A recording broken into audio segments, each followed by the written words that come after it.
My name is Santiago Ruiz. I am an architect. I am 34 years old, and until 3 months ago, I led a completely normal life in Buenos Aires. I worked for an architecture firm specializing in hotels and shopping centers, traveled regularly for work, and had never experienced anything more terrifying than turbulence on a plane. All that changed during one night at the Monteverde Hotel. It was November of 2024 when my boss assigned me a project in Mendoza to evaluate the structure and design of several boutique hotels for a client considering acquisitions in the region. It was the kind of work I enjoyed, combining my professional expertise with trips to interesting places. The Monteverde Hotel wasn't on my original list. I found it by chance while searching for accommodation in the area. I had arrived in Mendoza a day earlier than planned due to a change in my itinerary, and most of the central hotels were fully booked due to a viticulture conference. The Monteverde appeared in an online search as an available option. A boutique hotel with 24 rooms located on the outskirts of the city near the mountains.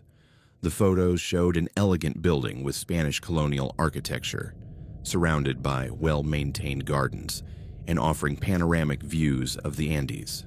The online reviews were strangely limited. There were only 5 reviews in the last 2 years, all extremely positive but vague. Unforgettable experience, exceptional service, a unique place. As a professional, what caught my attention was that there were no guest photos on social media, which is unusual for a hotel marketed as a luxury tourist destination. But I needed a place to stay, and the price was reasonable for what appeared to be a high-end establishment. I called to make a reservation. The voice that answered was that of an older woman with a refined Buenos Aires accent. "Monteverde Hotel. This is Esperanza," she said in a warm tone. "How may I assist you?" I explained that I needed a room for that night, possibly 2 nights depending on how my work progressed. "Of course, sir. We have availability. Are you traveling alone?" "Yes, alone." "Perfect. May I ask what brings you to our area? It's uncommon to receive guests midweek during this time of year." The question felt a bit invasive for a standard hotel reservation, but I assumed it was part of the personalized service they advertised. "I work in architecture. I'm evaluating hotels in the region." "How interesting. I'm sure you'll find our facilities very educational." Something about the way she said educational gave me an odd feeling, but I scheduled my arrival for 7 p.m. and went on with my day. The drive to the Monteverde Hotel took longer than I had anticipated. The GPS led me through increasingly remote mountain roads, progressively moving away from any populated areas. For the last 20 minutes of the journey, I didn't see a single other car or any sign of civilization. The hotel appeared suddenly after a sharp curve, an imposing 2-story structure built of stone and white stucco with wrought iron balconies and a red-tiled roof. It was surrounded by meticulously maintained gardens and lit by antique lanterns that created an atmosphere both elegant and slightly unsettling in the growing darkness. The parking lot was empty except for 2 cars, a black Mercedes sedan and a white Renault that appeared to be a utility vehicle. I grabbed my luggage and walked toward the main entrance. The carved oak doors opened before I could ring the bell. "Mr. Ruiz, I presume," said a woman about 60 years old with gray hair styled in a perfect bun. She wore a navy blue skirt suit that looked expensive but slightly outdated. "I'm Esperanza Morales, the hotel manager. Welcome to the Monteverde." Her smile was professional but didn't reach her eyes, which observed me with an intensity that made me feel slightly uncomfortable. "Thank you. The place is impressive," I said, looking around the lobby as I entered. The interior was as elegant as the online photos had suggested. Marble floors, high ceilings with exposed wooden beams, authentic colonial furniture, and colonial art hung on cream-colored walls. But there was something about the atmosphere that unsettled me in a way I couldn't quite pinpoint. "I'm glad you appreciate our style," said Esperanza, guiding me to the reception desk. We take pride in maintaining historical authenticity. Every piece of furniture, every artwork, every detail has been carefully selected to create an immersive experience. As I completed the check-in process, I noticed several strange details. First, there were no other guests visible anywhere in the hotel. The lobby, the adjacent bar, the hallways I could see, everything was completely empty. Second, there were no modern computers at the reception desk. Esperanza filled out my guest information in a leather-bound ledger using a fountain pen. Third, when I asked about Wi-Fi, she told me the hotel maintained a digital detox policy to promote relaxation, though they could provide limited internet access if absolutely necessary for work. "May I ask how many guests you have currently?" I asked while signing the ledger. "Oh, we never discuss occupancy details with other guests," she replied with a smile that seemed a bit forced. "Privacy, you know. But I assure you, you'll have all the tranquility you need." She handed me an antique metal key, not a magnetic card, as I would expect in a modern hotel. "Your room is 237 on the second floor. Would you like someone to assist you with your luggage?" "No need. I can manage." "Excellent. Dinner is served until 10 p.m. in our main dining room. We also have 24-hour room service available. Is there anything else I can do for you tonight?" "Just one question. Are there other guests in the hotel right now?" It seemed very quiet when I arrived. For a moment, Esperanza's smile faltered completely. "We have very private guests here at the Monteverde, Mr. Ruiz. People who value discretion and tranquility above all else. You may not see them during your stay, but that's exactly what they seek." Something about her response made me uneasy, but I couldn't pinpoint exactly why. I climbed the main staircase to the second floor, noticing that my footsteps echoed strangely in the space. The hallways were lit by wall sconces that cast dramatic shadows, and the room doors were numbered with brass plaques that seemed authentically antique. Room 237 was at the end of a long hallway. When I inserted the key and opened the door, I found a room that exceeded my expectations. High ceilings, a king-size bed with high-quality linens, authentic colonial furniture, and a stunning view of the mountains through French windows that opened to a small balcony. But as I inspected the room more closely, I began to notice disturbing details. The windows, though beautiful, had locks that could only be operated from outside the balcony. The interior locks were merely decorative. There was no telephone in the room, which was unusual even for hotels promoting a digital detox. The television was a very old model, and when I tried to turn it on, it didn't work. There was no visible remote control. More unsettling, when I examined the windows more closely, I realized the exterior locks weren't standard security features. They appeared to have been added after the original construction and were specifically designed to prevent someone from opening the windows from the inside. I decided to explore the hotel a bit more before settling in for the night. I went down to the lobby and walked toward the dining room Esperanza had mentioned.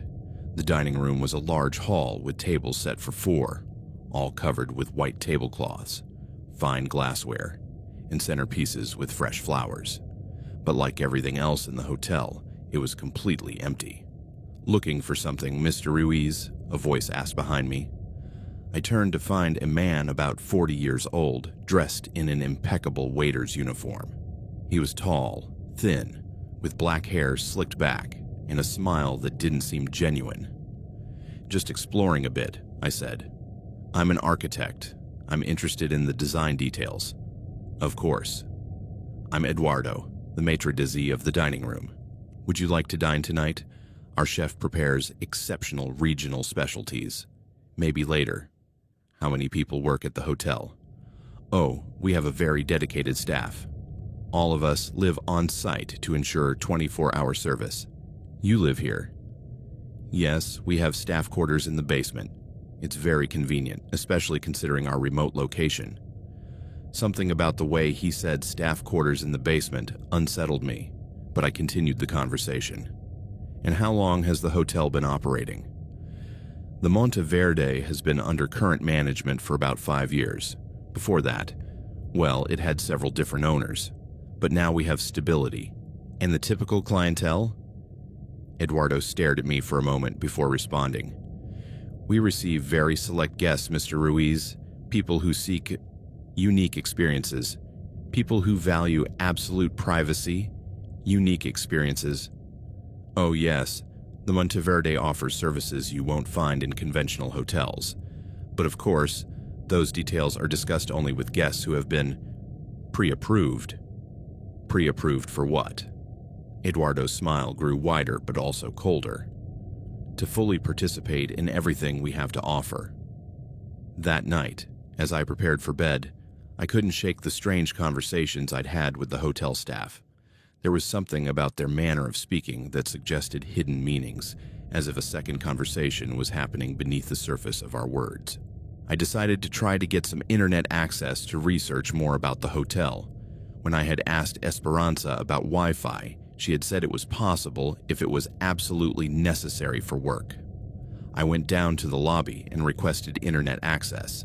Esperanza seemed reluctant but eventually gave me a password and directed me to an old computer in a small office behind the reception desk. The connection was extremely slow, but I managed to do some basic searches about the Monteverde Hotel. The results were disturbing. There was no official website for the hotel, despite the fact that I had found information online when I made my original reservation. The only search results were those 5 reviews I had seen before, and they had all been posted on the same obscure travel website.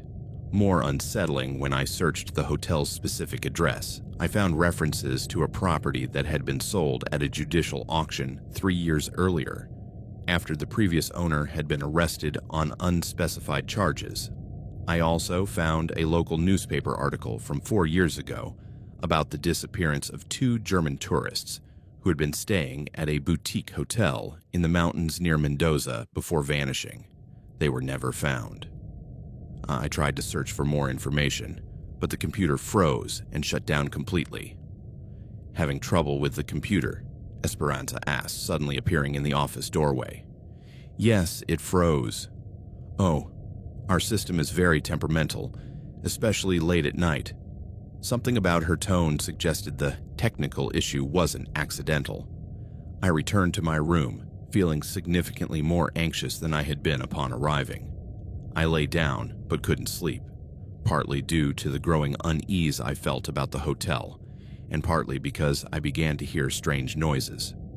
They were sounds coming from other parts of the building, footsteps in the hallways, doors opening and closing, occasional voices that were too low to understand but seemed urgent or distressed. Around 2 a.m., I heard what clearly sounded like someone screaming, but the scream cut off abruptly after a few seconds. I got up and went to the door, pressing my ear against it to listen better. The hallways were silent now, but there was a quality to the silence that felt forced, as if someone was actively trying not to make noise. I considered leaving the room to investigate, but something stopped me. An instinctual sense that it would be safer to stay where I was. Around 3 a.m., I heard footsteps in the hallway outside my room, slow, deliberate footsteps that stopped directly outside my door. For several minutes, there was no sound. Then I heard what sounded like someone carefully testing the doorknob. My heart began to race. I stayed completely still in bed, trying to control my breathing. The doorknob moved slightly again, then stopped. After a moment that felt like an eternity, I heard the footsteps moving away, down the hallway. I didn't sleep at all for the rest of the night. In the morning, I decided I needed to leave the hotel as soon as possible. It didn't matter that I had paid for 2 nights. Something about the place and its staff had made me deeply uncomfortable. I packed my things quickly and went down to the lobby to check out. Esperanza was at the reception desk, as if she had been waiting for me.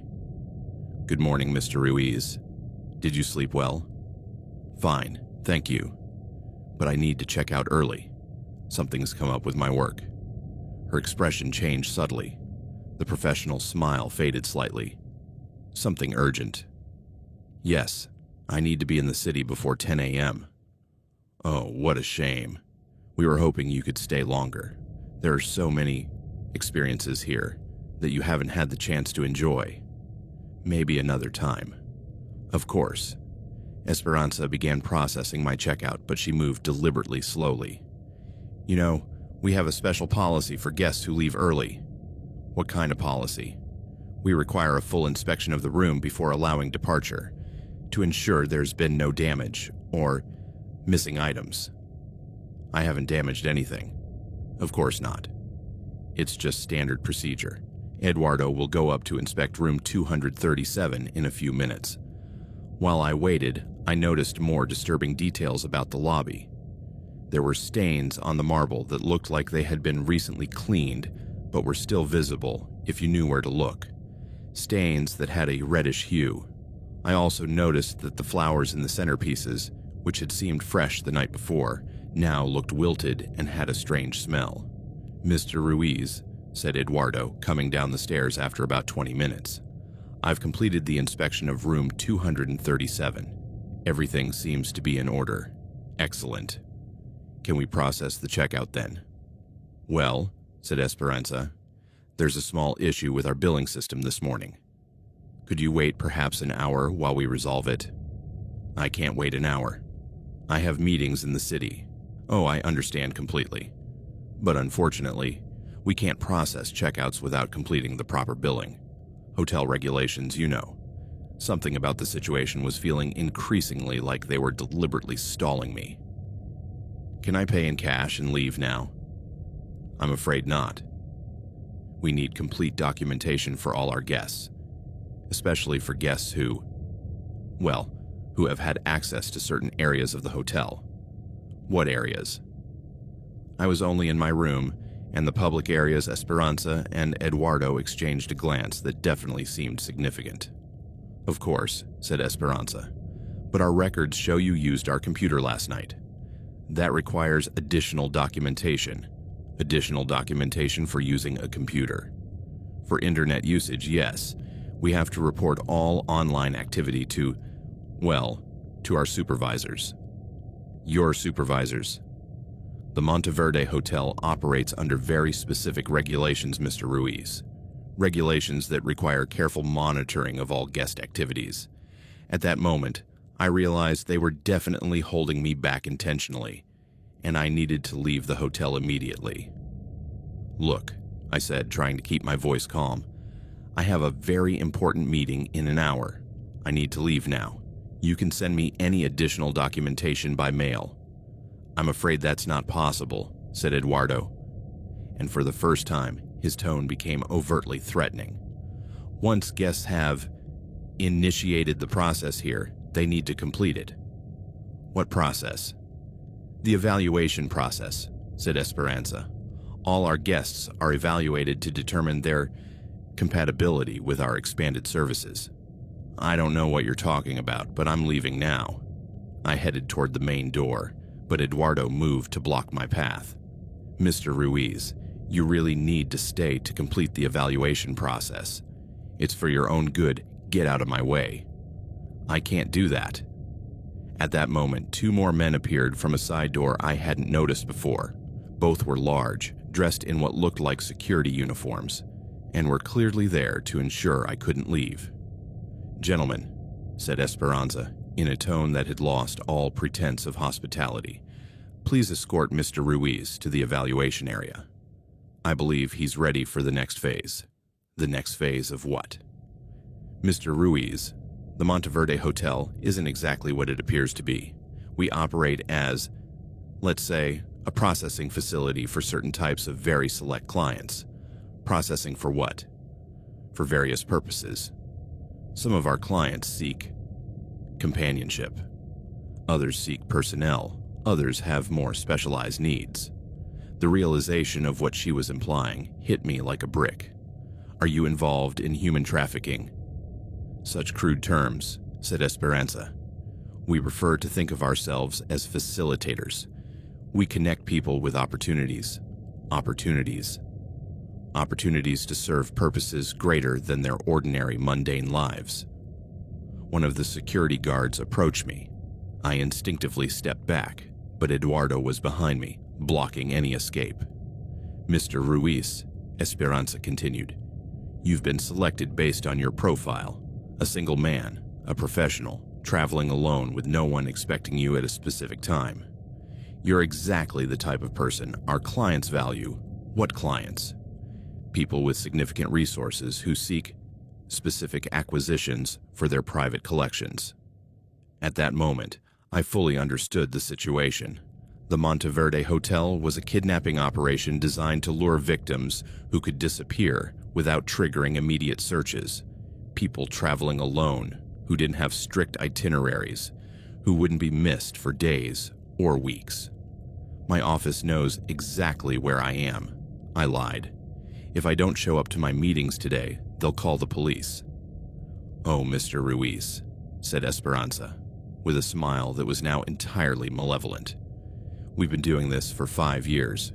We know exactly how to handle those situations." One of the guards pulled out what looked like a syringe. "This will make it much easier for everyone," said Eduardo. "Just a small sedative while we prepare your transition." At that moment, I knew that if I let them inject me, I would never leave the Monteverde Hotel alive. As the guard approached with the syringe, I lunged to the side, grabbed a heavy lamp from a side table, and smashed it against his head as hard as I could. The man staggered and fell, screaming and clutching his now bleeding head. "Stop him!" Esperanza shouted. The second guard lunged at me, but I managed to dodge him and ran toward what I hoped was the emergency exit I had noticed near the dining room. Eduardo chased after me, yelling for me to stop, but I reached the door and kicked it open. The door led to a hallway toward the back of the building. I ran as fast as I could, hearing heavy footsteps following me. The hallway ended at a door to the outside. I opened it and found myself at the back of the hotel, near the parking area. My car was maybe 50 meters away. If I could get to it and start it before they caught up, I could escape. I ran to the parking lot, hearing shouts behind me. When I reached my car, my hands were shaking so badly I could barely insert the key. The engine started just as Eduardo came running out of the hotel. I sped out of the parking lot as fast as the car could handle on the gravel road.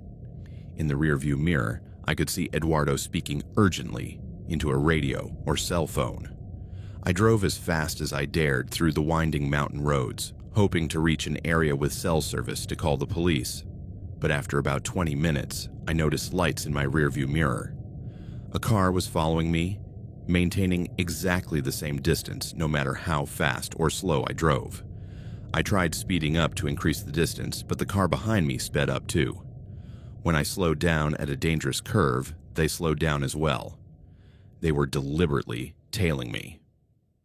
For the next hour, I drove through increasingly remote mountain roads, with the car following me constantly. I occasionally tried taking detours or side roads, but they seemed to know exactly where I was headed. Finally, after what felt like an eternity, I reached a main highway and could see signs of civilization. The car that had been following me stopped at an intersection and didn't continue when I joined normal traffic. But I didn't feel safe until I reached a police station in Mendoza and reported everything I had experienced. The police officers who took my statement were professional, but clearly skeptical of parts of my story. A hotel operating as a human trafficking operation sounded like something out of a movie, not something that would actually happen in their jurisdiction. But they agreed to investigate, especially when I provided the specific location and detailed descriptions of the staff. 3 days later, Detective Morales called me with an update. "Mr. Ruiz, we sent a unit to the address you provided for the Monteverde Hotel. What did you find?" "Nothing." "What do you mean, nothing?" "The property was completely abandoned. No cars, no staff, no signs of recent occupancy. It looked like it had been empty for months." "That's impossible. I was there 3 days ago." "Mr. Ruiz, we also checked the property records. That property has been in a legal dispute for 2 years. There are no valid business licenses, no records of hotel operations, nothing to suggest it's been operating as a hotel recently." "But what about the website where I made the reservation?" We couldn't find any website for a Monteverde hotel at that location. Are you sure you didn't confuse it with another place? After that conversation, I began to doubt my own memory. Was it possible I had imagined everything, that some kind of mental breakdown had caused me to hallucinate such a detailed and terrifying experience? But there was physical evidence of my experience. I had the receipt where I had paid for the room. I had photos on my phone of the hotel's exterior that I had taken when I arrived. When I checked my phone, the photos were gone. When I checked my wallet, the receipt was gone. It was as if any evidence of my stay at the Monteverde Hotel had completely vanished. Over the next few weeks, I became obsessed with trying to verify what I had experienced. I drove back to the location several times, but as the police had said, the property was completely abandoned. Yet, when I inspected carefully, I could find signs that it had been occupied recently. Areas where the grass had been mowed, tire marks in the parking lot that looked fresh, even some personal items abandoned near the back entrance. I also tried researching online, but I couldn't find any information about the hotel under that name. However, I found references to similar operations in other parts of Argentina and neighboring countries, remote hotels or lodges that operated as fronts for criminal activities. An investigative article by a Brazilian journalist described a network of processing hotels that moved frequently to avoid detection, using temporary websites and phone reservations to lure specific victims. According to the article, these operations had been responsible for the disappearance of dozens of people over the past few years. The article mentioned that victims were typically selected based on specific profiles: people traveling alone, professionals without immediate families waiting for them, people with financial resources, but without strong support networks that would trigger immediate searches. It matched exactly the profile Esperanza had described. 6 months after my experience at the Monteverde Hotel, I received a strange phone call. Santiago Ruiz, asked a voice I didn't recognize. Yes, who's this? Someone who knows about your experience at a certain hotel near Mendoza. My blood ran cold. Who are you? Someone who almost had a similar experience but managed to escape before it was too late. What do you want? I want to warn you that even though you escaped that time, these people don't easily forget someone who's seen too much of their operations. What does that mean? It means you need to be very careful about where you stay when you travel, Mr. Ruiz. And it means you need to be alert for signs that you're being followed or watched. Why are you telling me this? Because these operations rely on victims who disappear without drawing attention. You reported your experience to the police even though they couldn't act on it. That makes them nervous. How do you know about my police report? I have connections with people who monitor this type of activity. The point is, you need to stay vigilant. After that call, I started noticing things I hadn't perceived before. Cars that seemed to appear too frequently near my apartment. People who seemed to watch me in cafes or when I was shopping. Phone calls that disconnected immediately when I answered. It could have been paranoia, but after what I had experienced at the Monteverde Hotel, I wasn't willing to assume it was just my imagination. I changed my routines completely. I moved to a new apartment, changed jobs, even changed my phone number.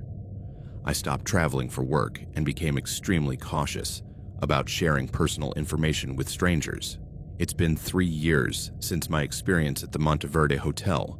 I've never been able to definitively prove that what I experienced actually happened the way I remember it. I have no physical evidence, no official records, and the property where it supposedly occurred has been apparently abandoned. But I know what I saw. I know what I experienced. And I know I escaped something terrible by a very narrow margin. I also know that operations like the one I encountered at the Monteverde Hotel do exist. I've researched extensively over the past 3 years, and I've found documented evidence of similar networks operating in multiple countries. The human trafficking industry has evolved to use sophisticated methods that allow operations to move quickly and avoid detection. Temporary hotels, websites that appear and disappear, staff that can relocate immediately, all designed to make victims vanish without leaving traceable evidence. If you're reading this and ever find yourself in a similar situation, a remote hotel with staff who ask too many questions, facilities that seem designed more to contain than to accommodate, personnel who live on site and seem more interested in monitoring you than providing service, trust your instincts. Leave immediately. Don't worry about being polite, paying bills, or following normal checkout procedures. Just go. Because once these operations identify you as a target, getting out becomes much harder, and most people who become targets never get the chance to tell their stories. My name is Santiago Ruiz. I'm an architect, and this is what happened to me at the Monteverde Hotel, a place that, according to official records, never existed, but which I know, with absolute certainty, is real.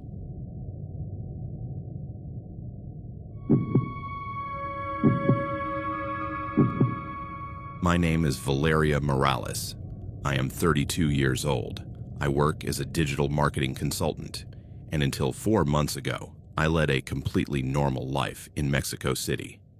I travel frequently for work, stay at well-known chain hotels, and had never experienced anything more concerning than a late room service or a faulty air conditioner. All that changed during a week at the Continental Palace Hotel in Guadalajara. It was February of 2024 when my company assigned me a project with an important client in Guadalajara. The contract required an extended stay of 2 weeks to implement a comprehensive marketing campaign for a local restaurant chain. It was the kind of project that could mean a significant promotion if I handled it well. The Continental Palace Hotel had been selected by our corporate travel department, a 4-star hotel located in the financial district, with excellent reviews for business travelers. The online photos showed an elegant lobby, modern rooms, and amenities that included a gym, pool, and conference center. I arrived on a Sunday afternoon after a direct flight from Mexico City. The check-in was efficient and professional. The receptionist, a young woman with a genuine smile, processed my corporate reservation quickly. "Miss Morales, we have you in room 412, as requested by your company. It's one of our executive rooms with a city view. Is there anything specific we can do to make your stay more comfortable? I just need reliable internet access and regular laundry service. I'll be working long hours. Of course, we also have a 24-hour business center if you need to print documents or use our computers." She handed me a key card and directed me to the elevators. The lobby was busy but not crowded, the level of activity you'd expect at a business hotel over the weekend. Room 412 exceeded my expectations. It was spacious, well-decorated, with an impressive city view through floor-to-ceiling windows. It had a separate work area with a large desk, comfortable chairs, and multiple power outlets for electronic devices. I unpacked methodically, organized my workspace, and prepared to start the project preparations the next day. That first night, I didn't notice anything out of the ordinary. I dined at the hotel restaurant, worked in my room until late, and fell asleep without issue. It was during the second night that I began to notice strange things. I had left the room around 8 in the evening for a work dinner with the client. When I returned near 11 at night, something felt different in the room. Nothing obviously moved, nothing missing, but there was a subtle sense that someone had been there while I was out. Initially, I attributed it to a late housekeeping service, though I hadn't left any request. But when I checked more carefully, I noticed small details that unsettled me. My laptop, which I had left closed on the desk, was slightly shifted. Not much, maybe 5 centimeters, but enough to be noticeable for someone like me who always organizes their workspace precisely. The toilet lid had water droplets, as if someone had recently closed it after use. More disturbing, my underwear in the dresser drawer was arranged slightly differently from how I had left it. Again, not obviously moved, but in a configuration I knew wasn't how I had arranged it. I called the front desk to ask about housekeeping. "Hello? This is Valeria Morales in room 412. Did any staff come to my room tonight while I was out? Let me check, Miss Morales. There was a pause. No, we have no record of nighttime housekeeping in your room today. Our standard service is during the morning when guests are out. And there's no other reason someone from the staff would have entered, not without notifying you beforehand or having a specific request from you. Have you noticed any issues? Not exactly an issue, just I thought someone had been in the room. Would you like us to send security to check? No, that's not necessary. It was probably my imagination, but it wasn't my imagination. After living alone for 10 years and traveling regularly for work, I had developed a keen sense for detecting when someone had been in my private spaces. The third night, I decided to be more observant. Before leaving for another work dinner, I took discreet photos of how I had left things in my room, the exact position of my laptop, the arrangement of papers on the desk, even the specific way I had folded the towels in the bathroom. When I returned that night, I compared the photos to the current state of the room. Someone had definitely been there. My laptop had been moved again, this time more noticeably. The papers on my desk were in a different order, and more unsettling, my toothbrush had been moved from its holder to beside the sink. But what truly terrified me was finding a note. It was slipped under my pillow, written in careful handwriting on hotel stationery. Valeria, you have a beautiful smile when you're focused on work. I like watching you through the window when you're at your desk at night. My blood ran cold. Someone had not only been entering my room without authorization, but had also been watching me from outside. But that was impossible. I was on the 4th floor. There were no adjacent buildings tall enough to provide a clear view into my room, and the windows didn't open fully, only small upper sections for ventilation. I called the front desk immediately. I need to speak to the manager. It's urgent, of course, Miss Morales. May I ask what the issue is? Someone has been entering my room without authorization and is stalking me. 10 minutes later, the night shift manager, a middle-aged man named Ricardo Mendoza, was in my room along with the head of security. I showed them the note and explained the moved items over the past 2 nights. This is very concerning, Miss Morales, said Mendoza, examining the note. We'll investigate this immediately. Have you noticed any staff members acting inappropriately? Not specifically. But someone obviously has access to my room. The head of security, a man named Torres, took detailed notes. We'll review the hallway security footage to see who's been on this floor over the past few nights. We'll also change your room's lock immediately. How many people have access to guest keys? Very few, Mendoza replied. Authorized housekeeping staff, maintenance, and senior management. All have passed background checks and master keys. Only management and shift supervisors. We keep a strict log of when they're used. That night, I couldn't sleep. Even with the lock changed, I didn't feel safe. I pushed the desk against the door and kept the lights on. The next day, Mendoza called me with an update. Miss Morales, we've reviewed the security footage from the past 3 nights. There's something unusual. What did you find? The footage shows authorized staff entering and exiting rooms during normal hours, but there are also periods where the cameras on your hallway specifically seem to have had a technical malfunction, malfunctioning at exactly the times someone was in my room. Yes, very convenient for whoever is doing this. That suggests it's someone with technical knowledge of your security systems. Unfortunately, yes. Someone who knows how and when to disable the cameras without it looking obviously like sabotage. Mendoza offered to move me to a different room, but I'd already set up my temporary office in 412 and had meetings scheduled at the hotel for the rest of the week. Besides, changing rooms wouldn't guarantee that whoever was stalking me couldn't find me again. We'll put additional security on your floor, Mendoza promised, and we'll conduct a full internal investigation into all staff with access. That night, I decided to stay in my room and work, hoping to perhaps catch whoever had been entering. Around 10 at night, while I was focused on my laptop, I heard a very soft sound at the door, like someone was carefully inserting a key card. I stayed completely still, pretending to be absorbed in my work while listening intently. The sound repeated, followed by the soft click of the lock disengaging. My heart began to race wildly, but I held my position at the desk, acting as if I hadn't noticed anything. The door opened very slowly, just a few centimeters. Through the reflection on my laptop screen, I could see a figure in the hallway, watching me through the gap. For several minutes, the person simply watched me work. They didn't fully enter the room, just stood there, staring. It was one of the most terrifying experiences of my life. Knowing someone was watching me, feeling their eyes fixed on me, but having to act like I hadn't noticed.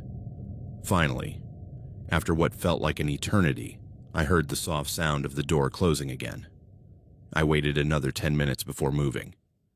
Then I ran to the door, opened it quickly, and looked both ways down the hallway. It was empty. I called security immediately. Someone just entered my room and was watching me, I told Torres when he arrived with another guard 15 minutes later. Did you see them clearly? No, just a silhouette in the doorway. But there was definitely someone there. Torres checked the security footage again. As expected, the cameras in my hallway had malfunctioned exactly during the time I reported the intrusion. This has to be someone on staff, he concluded. Someone who knows exactly how and when to disable our security systems. The next day, Mendoza implemented additional security measures. They placed a guard on my floor at night, changed the access codes for all hotel areas, and began a formal background investigation of all staff. They also offered to transfer me to a different hotel at no additional cost to my company. Frankly, Miss Morales, it might be safer for you, Mendoza admitted. If it's someone on our staff, changing hotels would eliminate their access to you. I seriously considered it, but I had important meetings scheduled at the hotel for the rest of the week, and changing all my professional plans because of a stalker felt like letting them win. I'm staying, but I want enhanced security. Of course. We'll also install an additional security camera specifically focused on your door. For the next 3 days, the additional security measures seemed to work. There were no more intrusions, no more moved items, no more notes. I began to relax and focus on my work again, but on Friday night, everything escalated in a terrifying way. I had finished a very successful week of meetings with the client and decided to celebrate with a nice dinner at the hotel restaurant and perhaps a few drinks at the bar. During dinner, I noticed a man sitting alone at a table near mine. He was middle-aged, well-dressed, acting like a typical business guest. But periodically, I caught him looking at me in a way that made me uncomfortable. When I finished my dinner and headed to the bar, he followed. He didn't approach directly, but he sat close enough to overhear my conversations with the bartender and occasionally with other guests who were there. After an hour, I decided to retire to my room. While waiting for the elevator, the man approached. "Excuse me," he said, with a smile that seemed friendly, but something about his eyes made me feel uneasy. "Are you Valeria Morales?" "Why do you ask?" "Oh, I work for the hotel. Technical maintenance. I've been helping with some of the security issues you've had this week." Something about his explanation didn't sound right. The maintenance staff I had met during the week wore identifiable uniforms and always had name badges. "What's your name?" "Roberto Silva. I've been working on the security camera systems on your floor. What department do you work in exactly?" "General maintenance, mostly electrical and security systems." The elevator arrived. I stepped in, but when Roberto started to follow, I pressed the button to keep the doors open. "Thank you for your help this week, but I can manage from here," I said firmly. "Of course. I just wanted to make sure you felt safe." The doors closed, but his smile as he looked at me through the glass gave me chills. When I reached my floor, the assigned security guard wasn't at his usual post. His chair was empty, and there was no sign of him anywhere in the hallway. That immediately set off alarms in my head. For the past 3 days, the guard had always been at his post when I returned at night. I entered my room quickly and called the front desk. Where's the security guard who's supposed to be on the 4th floor? Let me check, Miss Morales. There was a long pause. It shows he should be at his post. Maybe he's doing a patrol round. Is there an issue? I just wanted to confirm he was there. Would you like us to send someone to check? Yes, please. 10 minutes later, Torres appeared at my door. The guard assigned to your floor reported a family emergency and had to leave early, he explained. He should have been replaced immediately, but there was a communication error. A convenient family emergency. I understand your skepticism. We'll investigate whether the emergency was legitimate. I also want to ask about someone. A man who says his name is Roberto Silva claims he works in technical maintenance. Torres frowned. We don't have anyone named Roberto Silva in maintenance. Where did you meet him? My stomach sank. He approached me at the bar tonight saying he'd been working on the security issues on my floor. Can you describe him? I gave a detailed description of the man I had met. That doesn't match any of our maintenance employees, said Torres. Did he say anything else? Just that he'd been working on the security camera systems. But something about him made me very uncomfortable. Miss Morales, I think you may have met the person who's been stalking you. I'll put additional security on your floor immediately, and we'll investigate how a non-employee gained information about your security issues. That night, I slept very little. Even with 2 security guards in the hallway, I didn't feel completely safe. But it was the next morning when the situation escalated in a way I never could have imagined.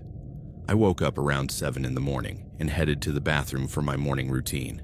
When I opened the bathroom door, I found something that made me scream. There were photos. Dozens of photos of me taped to the bathroom walls, the mirror, even inside the shower. Photos of me working at my desk, taken from outside my window with a telescopic lens. Photos of me in the hotel lobby, in the restaurant, in the bar. Photos of me entering and leaving my room. But the most terrifying were photos of me sleeping. Multiple photos taken from different angles inside my room while I slept, clearly taken over several nights. And on the bathroom mirror, written in what looked like red lipstick, was a message. Valeria, you've been mine all week. Now it's time you officially know it. I ran out of the bathroom and called security Torres and Mendoza simultaneously, screaming that they needed to come immediately. When they arrived 5 minutes later, their reaction to what they found in my bathroom confirmed the seriousness of the situation. This has escalated far beyond simple harassment, said Mendoza, looking at the photos with evident horror. This is criminal stalking. How did they get into my room to put up these photos? There were guards in the hallway all night. Torres checked with the guards who had been on duty. Their report was disturbing. The guards say no one passed through the hallway during their shifts, he reported, but they also admit they both fell asleep for short periods during the early morning. They fell asleep, yes, and that should never happen. But we also found this in the break room where they take their coffee. Torres showed me a small bottle of pills. Sleeping pills. Someone put sedatives in the coffee our guards were drinking during the night. The realization of what that meant hit me like a brick wall. Whoever was stalking me not only had access to my room, but had also been drugging the security guards to create opportunities. This isn't a typical stalker, Torres continued. This is someone with serious planning, resources, and detailed knowledge of our operations. And the photos taken from outside my window. Those photos had to be taken from the office building across the street, Mendoza said, after examining the angles. Someone gained access to that building, likely the top floor, and used professional photography equipment. The investigation that followed revealed details that filled me with terror about how extensively I had been stalked. Security footage from the office building across the street showed a man accessing the upper floors several nights during the week, always carrying a large camera bag. Hotel records revealed someone had been hacking their computer systems to access guest information, staff schedules, and security protocols. Most disturbingly, the hotel's staff investigation revealed that Roberto Silva had been posing as a contractor, telling different departments he had been hired by management to work on various projects. He's been coming and going all week, Mendoza explained. Different staff members thought he was authorized by other departments. He knew enough about our operations to sound legitimate. How did he know so much about your operations? We believe he'd been studying our hotel for weeks, maybe months, before you arrived, learning our routines, our procedures, our staff schedules. The police were called immediately. Detective Rodriguez, a specialist in stalking cases, took charge of the investigation. Miss Morales, what you've experienced is escalating stalking behavior, she explained. The progression from observation to entering your room, to direct contact, to displaying photos while you slept suggests someone building toward a more aggressive encounter. More aggressive like what? Kidnapping, assault, or worse. Stalkers who reach this level of planning and risk-taking rarely stop escalating voluntarily. Detective Rodriguez recommended that I leave the hotel immediately and consider temporarily relocating until the stalker could be identified and arrested. You should also consider that this person has demonstrated significant resources and technical knowledge, she continued. They might be able to track you even if you change locations. That afternoon, while the police processed my room as a crime scene and the hotel management dealt with the security breach, I decided to check out immediately and return to Mexico City. But even leaving wasn't simple. While I was packing my things, supervised by the police to maintain evidence integrity, I received a call on the hotel room phone. Hello? Valeria. The voice was male, calm, and completely familiar. It was the voice of Roberto Silva I had met at the bar. Who is this? You know who I am. And you know this isn't over. The police are investigating. They're going to find you. Valeria, I've been planning this for much longer than you realize. Police investigations are predictable. I know exactly how to avoid them. What do you want from me? I want you to understand that you belong to me now. This week has been just the introduction. Now that you know I exist, that I'm watching, we can start the real relationship. I'm leaving today. I'm going home. Of course you are. And I'll know exactly when you leave, what flight you're taking, and where you're going, because I've been tracking all your information since the moment you made your reservation here. My blood ran cold. How? Valeria, you underestimate how easy it is to access personal information when you know what you're doing. Your credit card records, your work schedule, your home address, your family members, I know it all. The police will protect me. The police can't protect you 24 hours a day for the rest of your life. And I'm very, very patient. The call ended. I told Detective Rodriguez about the threatening call immediately. We're trying to trace it, but he likely used untraceable methods, she said. And he's right about one thing. We can't provide protection indefinitely. But we can help you develop safety protocols and investigate any future incidents. When I finally left the Continental Palace Hotel that afternoon, it was under police escort. Rodriguez had arranged for airport security to meet me and ensure I boarded my flight without incident. But even during the flight back to Mexico City, I couldn't shake the feeling that someone was watching me. The weeks that followed were a nightmare of constant anxiety and hypervigilance. I changed apartments, got new phone numbers, and even started using a different name for work purposes. But periodically, evidence appeared that my stalker was still monitoring me. Packages delivered to my new address that I never ordered, containing items that clearly referenced details from my week in Guadalajara. Photos of me taken at places around Mexico City, delivered to my office with no return address. Text messages from untraceable numbers containing references to private conversations I had had, suggesting that somehow my communications were being monitored. Most terrifying, occasional signs that my new apartment had been entered during times I wasn't there. Nothing stolen, nothing obviously disturbed, but subtle rearrangements I had learned to recognize as his signature. Detective Rodriguez and the Mexico City police did everything they could within legal constraints, but tracking a technologically sophisticated stalker who used advanced methods to maintain anonymity, proved extremely difficult. "He's clearly obsessed with you specifically," Rodriguez explained during one of our regular check-ins. "But he's also demonstrating a level of technical skill and access to resources that makes traditional stalking investigations very challenging." What can I do? Keep documenting everything. Constantly vary your routines. Consider a professional security consultation. And prepare for this to potentially continue for an extended period. The reality of potentially living with this threat for months or years was almost overwhelming. I couldn't maintain normal relationships because involving others could put them at risk. I couldn't travel for work because being in unfamiliar places made me more vulnerable. I couldn't even enjoy basic activities like exercising or shopping because constantly watching for threats was exhausting. But it was 6 months after my experience in Guadalajara that everything finally came to a head. I had been working late at my office one night when I received a call from the hotel's security. "Miss Morales?" "Yes." "This is the security team at the Continental Palace Hotel in Guadalajara. Detective Rodriguez asked us to contact you immediately if we had new information about your stalking case."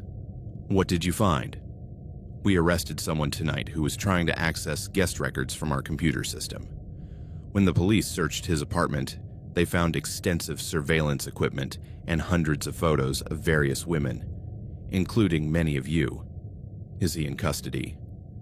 "Yes, and he's confessed to stalking multiple victims over several years.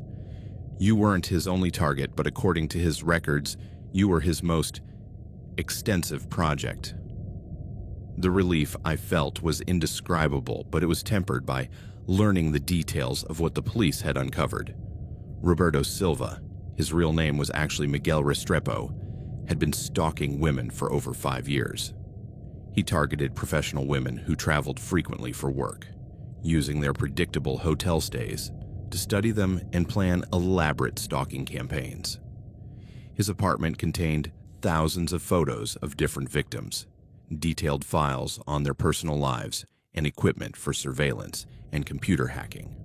Most disturbingly, the police found planning documents for future escalations of his stalking behavior, including kidnapping scenarios and detailed violent fantasies. "You were lucky to escape when you did," Detective Rodriguez told me during a follow-up call. His files suggest he had been planning to physically abduct you during a future business trip. Had he done that with other victims? "We're still investigating, but we've found evidence suggesting at least 3 of his previous victims may have disappeared entirely." Restrepo was eventually sentenced to 25 years in prison on multiple charges, including stalking, harassment, computer crimes, and conspiracy to commit kidnapping. But the psychological damage to his victims, including me, will take much longer to heal. It's been 2 years since my experience at the Continental Palace Hotel.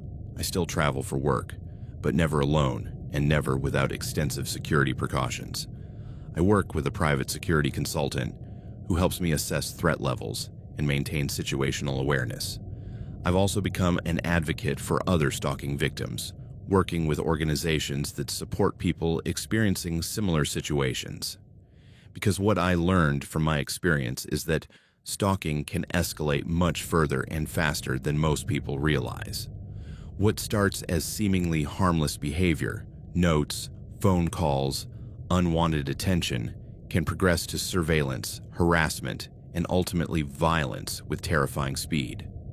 I also learned that victims often have very limited options for protecting themselves, especially when their stalkers are technologically sophisticated and have the resources to evade normal security measures. Hotel security, police investigations, and legal protections are all important, but they have significant limitations when dealing with someone who is determined and skilled. The most important lesson was to trust my instincts. Every time during that week in Guadalajara when something felt wrong or dangerous, I was right. My discomfort, my anxiety, my sense that I was being watched, it was all an accurate assessment of a real threat. If you're ever in a situation where you feel you're being watched, followed, or targeted, Trust that feeling. Document everything. Seek help immediately. And don't worry about seeming paranoid or overly dramatic, because in cases like mine, paranoia can save your life. And remember that stalkers often escalate their behavior gradually, testing boundaries and seeing what they can get away with before attempting more aggressive actions. What seems like minor harassment today can become a life-threatening situation tomorrow. My name is Valeria Morales, and this is the story of how a simple business trip nearly cost me everything, and how a week at the Continental Palace Hotel changed my understanding of how vulnerable we all are to people who decide to make us their targets. Because sometimes, the most dangerous monsters aren't supernatural. Sometimes they're just people with too much time, too much obsession, and too much access to our private lives. And sometimes they work in places we trust to keep us safe.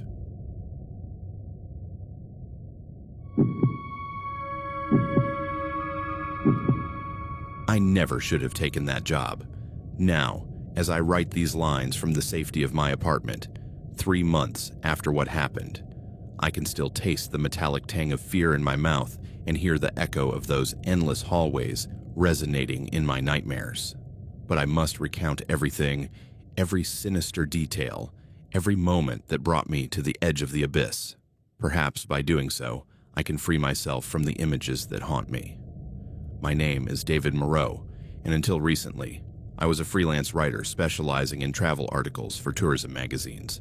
The economic crisis had hit my small business hard, and when I received a call from Blackwood Publishing offering me a chance to write a review of the Belmont Hotel in the Appalachian Mountains, I accepted without hesitation. I needed the money, and the promise of a week of free lodging in a historically significant hotel sounded perfect for my battered finances. The Belmont Hotel stood on a secluded hill, 3 hours from the nearest city, surrounded by a dense forest that seemed to swallow the sunlight, even in broad daylight. The road leading to it was barely a winding gravel path that made my old Civic shudder with every bump. As I approached, the landscape grew more desolate, wilder, as if time had frozen decades ago. The building appeared before me like a vision from another era.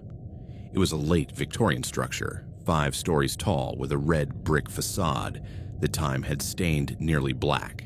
The windows, framed in peeling white painted wood, looked like blind eyes watching me as I drove up the access road. Massive columns supported a portico that stretched across the entire main facade, casting deep shadows that concealed the entrance. What struck me most were the gardens, or rather what had once been gardens. Now they were a maze of neglected hedges, moss-covered statues, and dry fountains filled with dead leaves.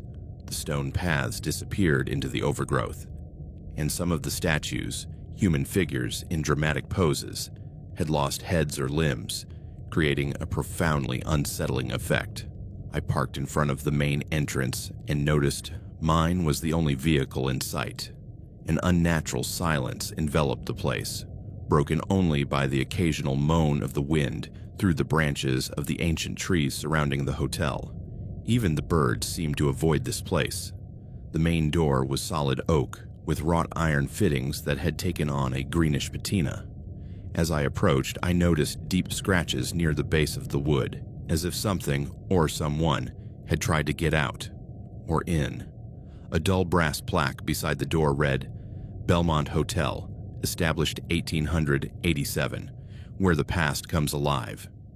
Before I could knock, the door opened with a slow, deliberate creak. Behind it stood a tall, gaunt man, about 60 years old, dressed in an outdated black suit that hung too large on his frame. His face was angular, almost cadaverous, with sunken gray eyes that seemed never to blink. His hair, completely white, was slicked back with a fixative that made it look painted onto his skull. "Mr. Moreau, I presume," he said in a soft but strangely resonant voice, as if speaking from the bottom of a well. "I'm Casper Whitmore, the manager of the establishment. We were expecting you." The word "we" struck me oddly. I hadn't seen anyone else, but something in his tone suggested a sinister plurality that set my nerves on edge.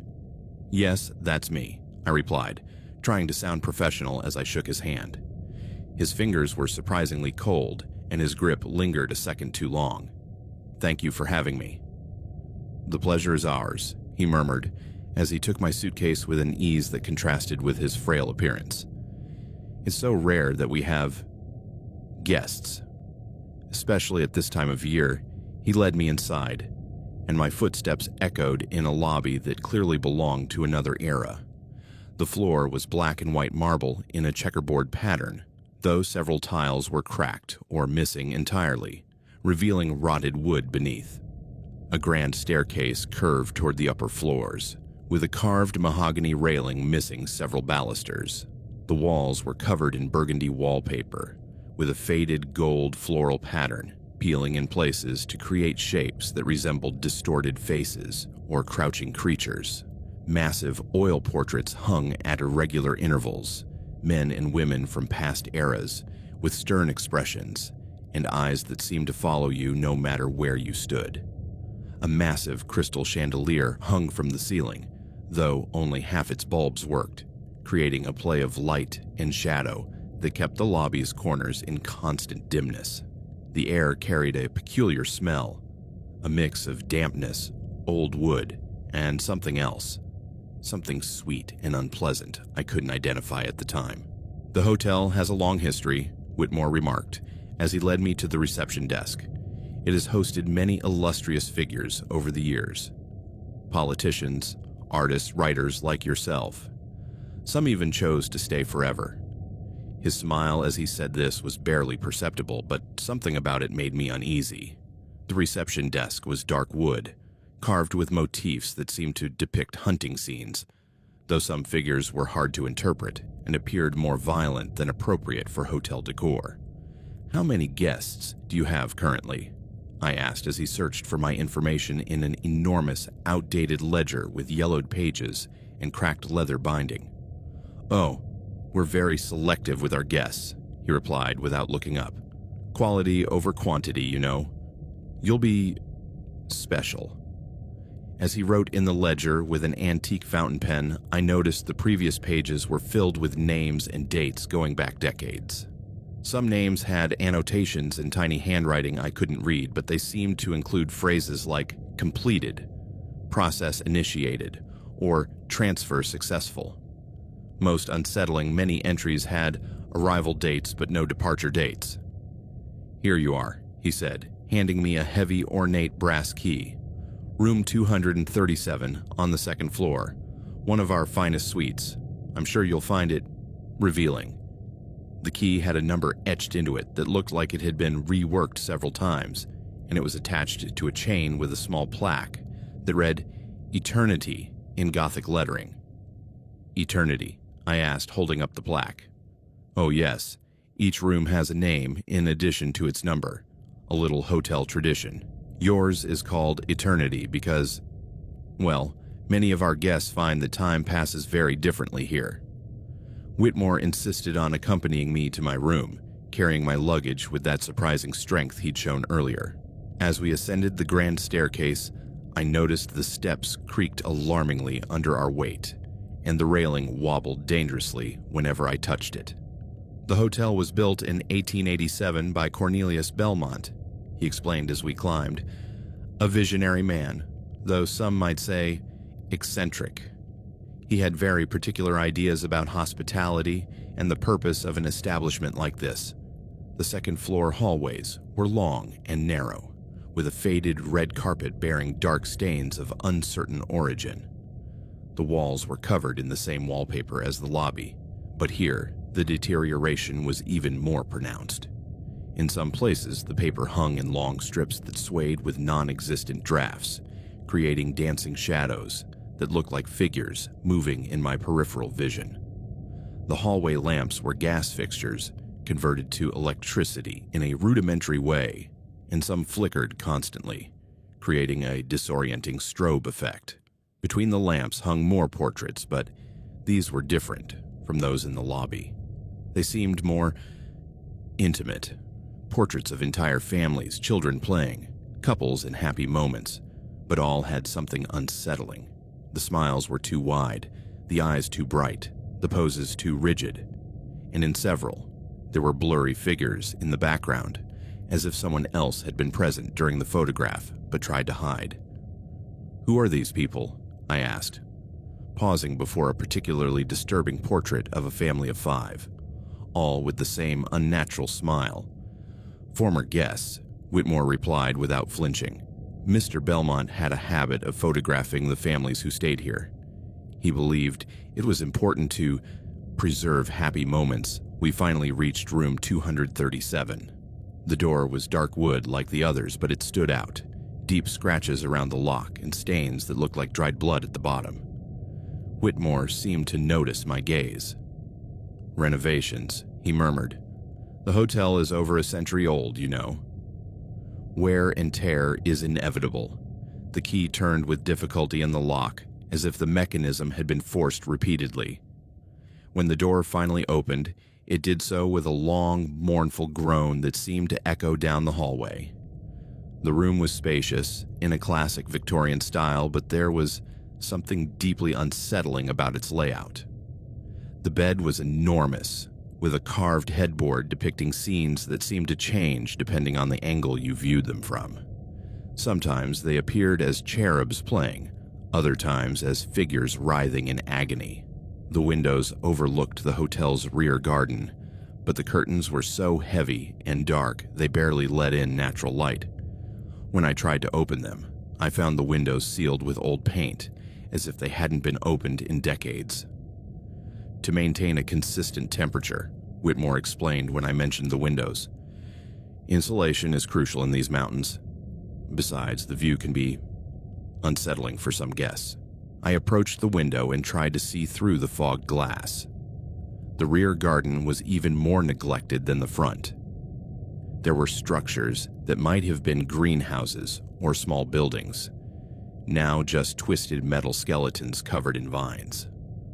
Among the overgrowth, I could make out what looked like tombstones or monuments, though they were too far and the glass too opaque to be certain.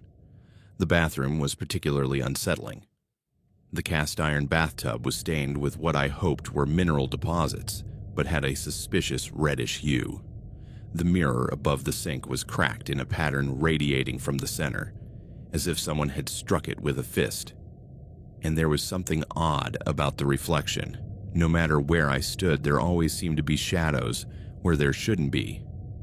"Dinner is served at 8 o'clock sharp in the main dining room," Whitmore informed me as he placed my suitcase on a chair upholstered in faded red velvet. "It's mandatory for all guests." "A hotel tradition. Mandatory?" I asked. "Well, not legally, of course." He smiled in that barely perceptible way that was already making me nervous. "But Mr. Belmont always believed dinner was the most important time of day, when people reveal their true nature." After he left, I locked the door and pushed a chair against it for good measure. I couldn't explain why, but every instinct screamed that something was terribly wrong with this place. I decided to explore the room further. The furniture was antique but of good quality, though all bore strange marks. Deep scratches on table legs, circular burns on wooden surfaces, and dark stains that seemed to have been scrubbed but never fully removed. In the wardrobe, I found clothes that clearly weren't mine. Men's suits from different eras, outdated women's dresses, even children's clothing. Everything was hung perfectly, as if the owners might return at any moment. The garments had a peculiar smell, the same sweetish odor I'd noticed in the lobby, but more concentrated. In the pocket of one suit, I found a letter dated 1962. It was addressed to "My dearest Margaret" and signed by someone named Thomas. The content seemed innocent, a husband writing to his wife about a vacation, but certain lines chilled me to the bone. "The hotel is exactly as you said it would be, darling. Mr. Whitmore has been very helpful. He says we'll soon be together forever, just as you always wanted. The preparations are nearly complete." At the bottom of the letter, in a shaky, different handwriting, was a postscript. "Margaret, I can't leave. He won't let me. Please don't come looking for me. Please, I stuffed the letter back quickly, my hands trembling. My rational mind tried to find logical explanations. Maybe it was part of the hotel's thematic decor or a prank for guests. But my instincts told me something very different. I decided to take a shower to calm my nerves. The water came out slightly yellowish with a sulfurous smell that made me question the plumbing system. But what really unnerved me was the sound. As the water ran, I could hear other noises in the pipes. Rhythmic thumps, as if someone were sending Morse code, and occasionally, something that sounded disturbingly like moans or crying. When I stepped out of the shower, I noticed the mirror had completely fogged up except for an area near the center where the words "Help Us" appeared, as if traced by a finger. The steam cleared quickly, but the words remained visible for several seconds before fading. At 5 minutes to 8, I headed to the main dining room, following directions Whitmore had left on a card by my bedside table. The route took me through hallways I hadn't seen before, narrower and darker than the others. The walls here had no wallpaper, just dark green paint that had flaked off in thousands of tiny scales, creating textures like reptilian skin. The portraits in this section were different. Not elegant oil paintings, but old photographs in cheap frames. All followed the same pattern.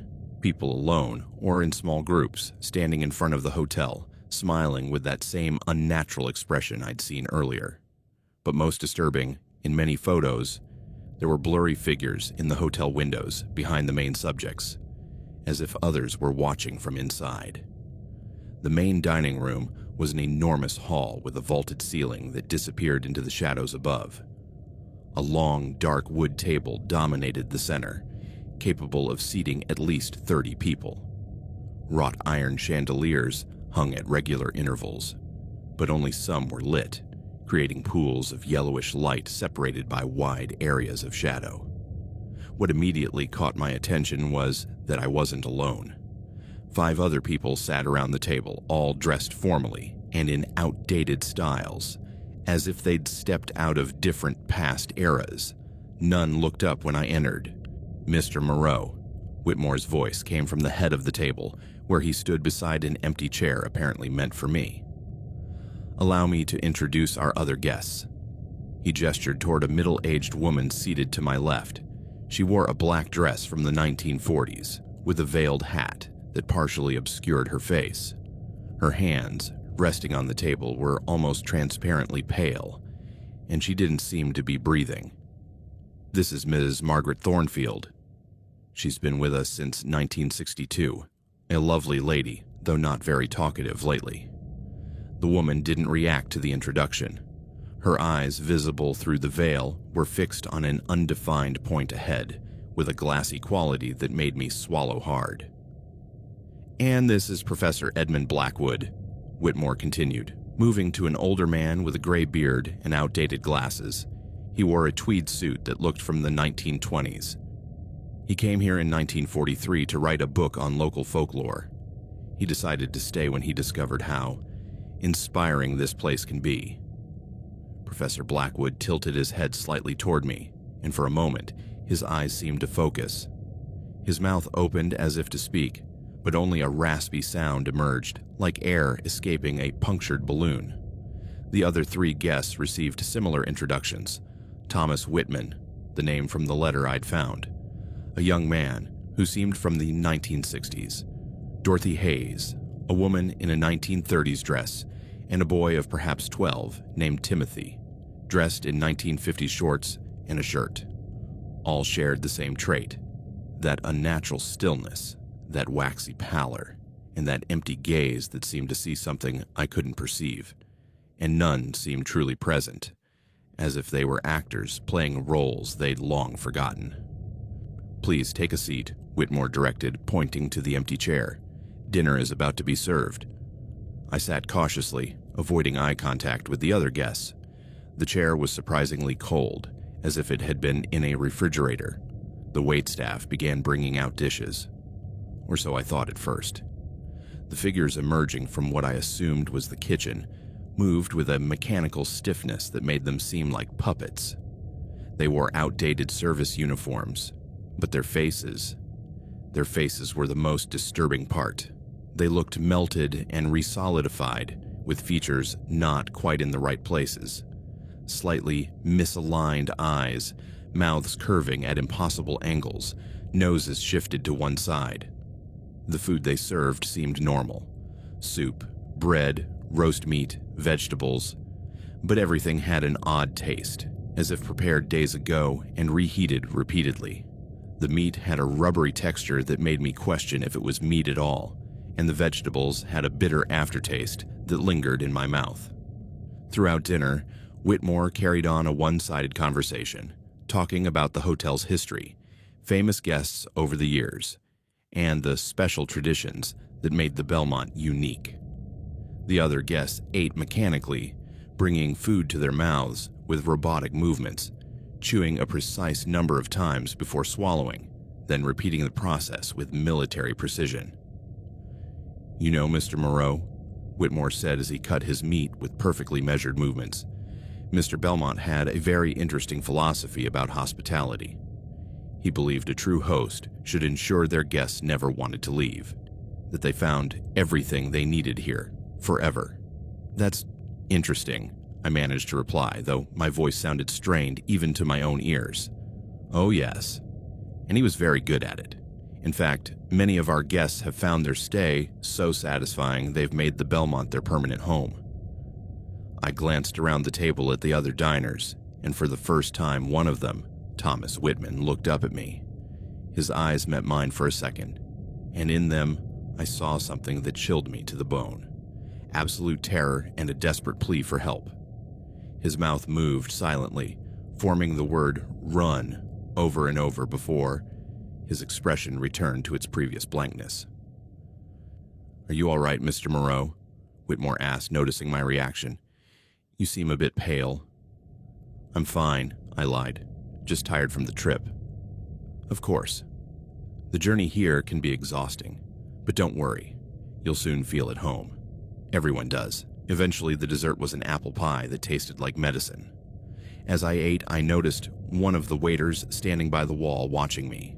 When I looked directly at him, his face contorted into what might have been a smile but looked more like an open wound. When we finally finished, Whitmore stood and announced, "Ladies and gentlemen, as always, it's been a pleasure sharing dinner with you. Tomorrow we'll have special activities for our new guest. I'm sure it will be memorable." The other guests rose in unison, with perfectly synchronized movements, and filed out of the dining room in single file. As they passed me, each glanced at me for a second with that same silent terror I'd seen in Thomas. "Sweet dreams, Mr. Moreau," Whitmore said as I stood to leave. "And remember, at the Belmont, we're always here to ensure our guests have exactly what they need." Back in my room, I tried to process everything I'd seen. My rational mind kept searching for logical explanations. Maybe it was a themed hotel with actors, or perhaps the other guests had some medical or psychological condition. But every fiber of my being screamed that I was in real danger. I checked my cell phone. No signal, as expected given the remote location. I tried connecting to the hotel's Wi-Fi, but the Belmont Eternal Network required a password I didn't have. My laptop couldn't connect to the internet either. I decided to try leaving in the morning, inventing some excuse about a family emergency. But when I tried to open my room's door, I found the key didn't work from the inside. The lock turned, but something seemed to be blocking the mechanism from the outside. I was effectively locked in. Panic began to set in. I ran to the windows, but I already knew they were sealed. I tried breaking the glass with the bedside lamp, but the glass was surprisingly thick and resistant. After several blows, I only managed to make shallow cracks. That's when I heard the sounds. They started as soft whispers coming from the walls, as if conversations were happening in adjacent rooms. But as I listened closer, I realized the sounds weren't coming from the sides, but from above and below, as if emanating from within the walls themselves. The whispers grew clearer. They were multiple voices, men, women, children, all speaking at once in an unintelligible murmur. Occasionally, I could make out single words: "Help," "I can't," It hurts. Please, let us go. I pressed my ear to the wall, and the sound intensified. It was as if dozens of people were trapped inside the walls, all speaking at once, all begging for help. And beneath the voices, I could hear other sounds, scratching, like nails scraping wood, and rhythmic thumps, as if someone were trying to break through. I pulled away from the wall, horrified, only to realize the sounds were now coming from all directions. From the ceiling, the floor, every wall. The room had become a resonating box of desperation. Then, as suddenly as they began, the sound stopped. The silence that followed was somehow even more terrifying than the whispers. 3 slow, deliberate knocks sounded at my door. "Mr. Moreau," Whitmore's voice filtered through the wood. "Are you all right?" I heard some noises. I didn't respond. I didn't trust my voice at that moment. "Just wanted to ensure you're comfortable," he continued. "Sometimes new guests have trouble adjusting to the unique features of the hotel. But I assure you, it's perfectly normal." I heard his footsteps recede down the hallway, but I had the sense he hadn't really left, just lingered nearby, listening. I decided to try sleeping, though I knew it would be difficult. But I needed rest to think clearly in the morning and find a way out of this place. I lay down, fully clothed with the lights on. The dreams, when they finally came, were vivid and terrible nightmares. I dreamed I was walking through the hotel's hallways, but now they were filled with people, former guests, standing along the walls like statues. Their eyes followed me as I walked, and their mouths moved silently, forming words I couldn't hear, but knew were desperate pleas for help. In the dream, I reached a room I hadn't seen before, some kind of laboratory or medical workshop. There were blood-stained operating tables, antique surgical instruments hanging from hooks, and jars filled with murky liquids containing things I didn't want to examine closely. Whitmore was there, but he didn't look like the elderly man I'd met. He was younger, stronger, and wore a blood-stained apron. He was working on something on one of the tables, something that moved and moaned faintly. "Ah, Mr. Moreau," he said without looking up from his work. "Just in time. I was preparing your procedure." I woke up screaming. The room was exactly as I'd left it, but something was different. On the dresser's mirror, someone had written a message in what looked like blood. "Tonight you begin to change." And on the pillow beside mine was a lock of hair that definitely wasn't mine. It was gray and coarse, like the hair of a corpse. The second morning dawned gray and gloomy, with thick fog making the world beyond the windows invisible.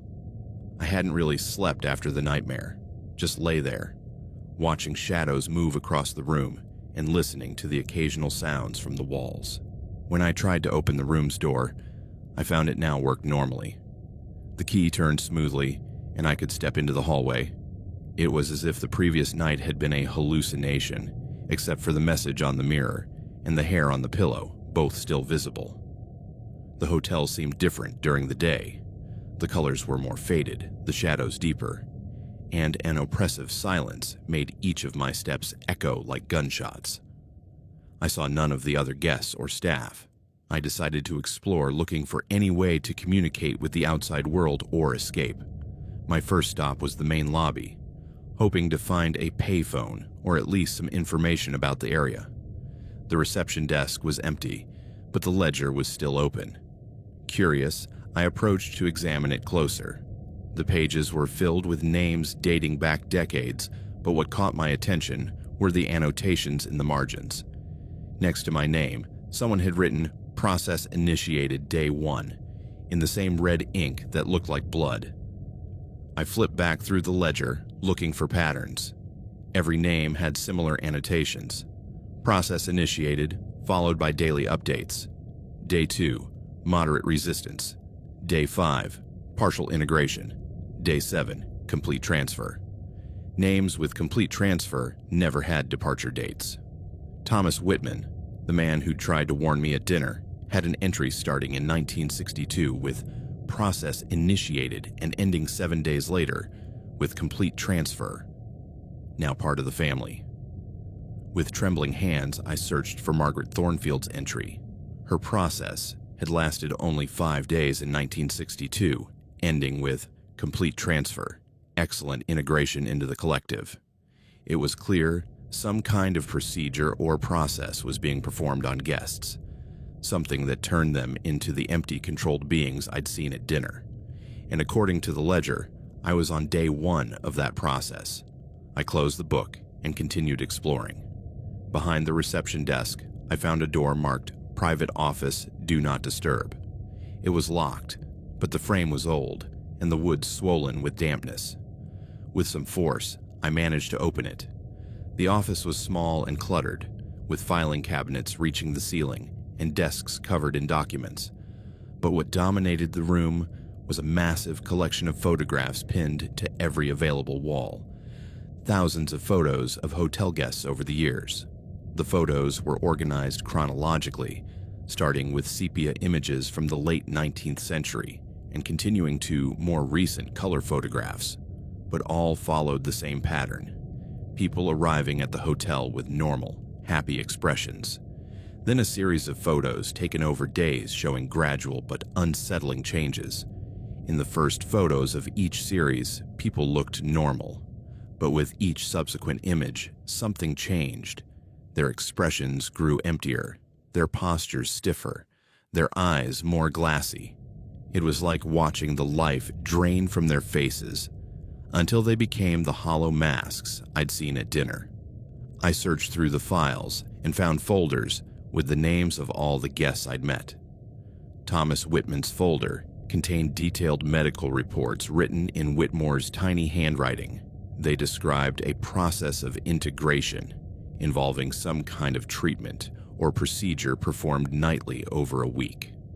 The reports used medical terminology I didn't fully understand, but the implications were clear. They were doing something to people to fundamentally change them, to turn them into something else. The notes spoke of suppression of individual personality, integration with the hotel's collective entity, and permanent preservation of the guest within the structure. The folder with my name already existed, though I'd only arrived yesterday. It contained detailed information about my life, my work, my finances, even photographs of my apartment I'd never seen before. Clearly, they'd been watching me long before I agreed to come here. On the last page of my folder was a memo dated the previous day. Subject 1847, David Moreau, freelance writer, age 34. Psychological profile, solitary, few strong social connections, precarious financial situation. Ideal candidate for permanent integration. Expected resistance, moderate. Process authorized to begin immediately. Recommended method, standard 7-day progression with daily nocturnal intervention. Complete integration expected by day 7. Special note, subject specifically selected for writing skills. The collective entity would benefit from the addition of his abilities for future recruitment. Signed, Dr. C. Whitmore, Medical Director, Eternity Project. My blood ran cold. Not only had they lured me here under false pretenses, but they'd planned everything specifically to trap me. And I had only 6 days before they completed whatever they were doing to me. I photographed every document I could with my phone, though I had no signal to send them to anyone. But at least I'd have evidence if I managed to get out. That's when I heard footsteps approaching down the hallway. I quickly returned the files to where I'd found them and looked for another exit from the office. There was a second door leading to a service hallway I hadn't seen before. I slipped out just as I heard Whitmore's voice in the main office.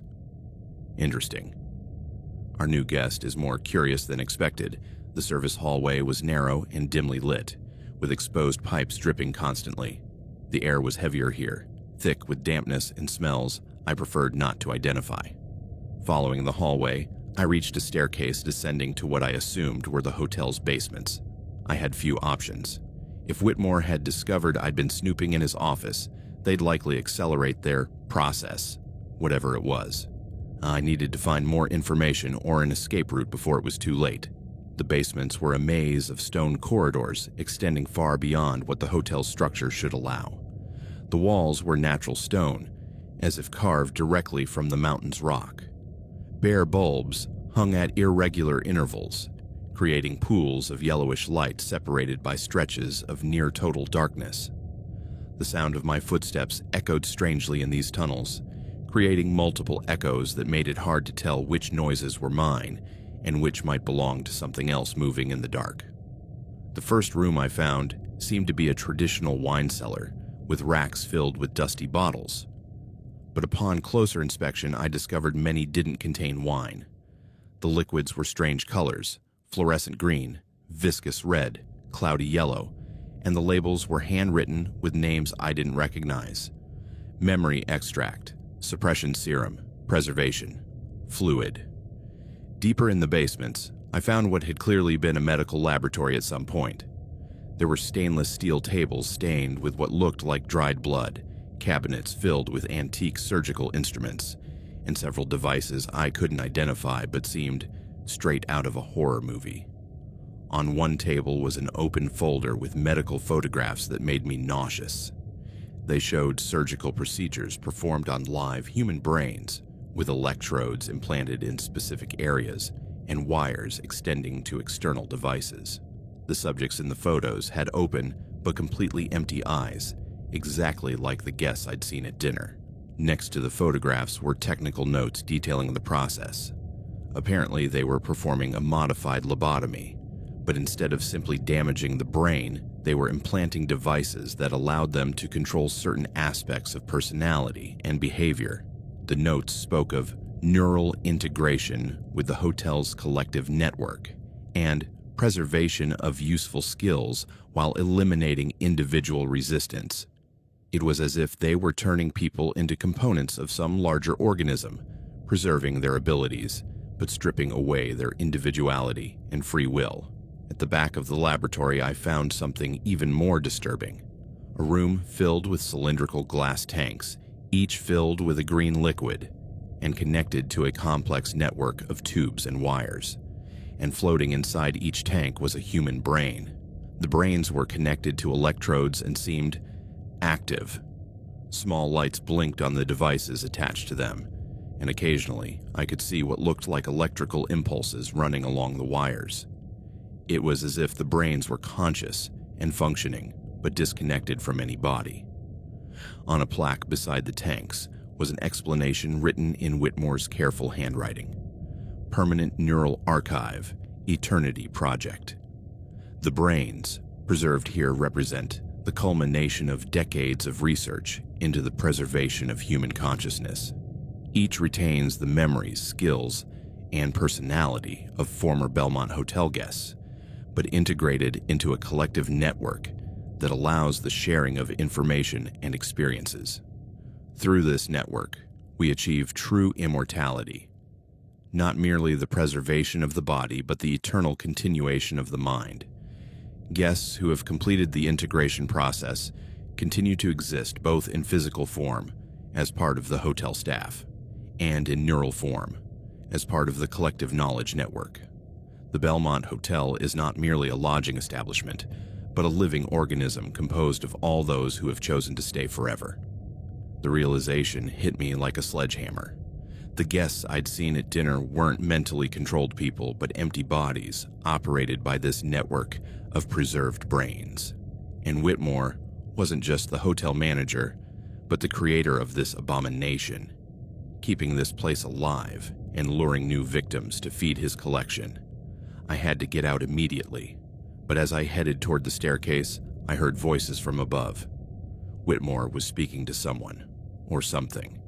Our guest has been more exploratory than anticipated. We'll need to accelerate the process. How much time is needed?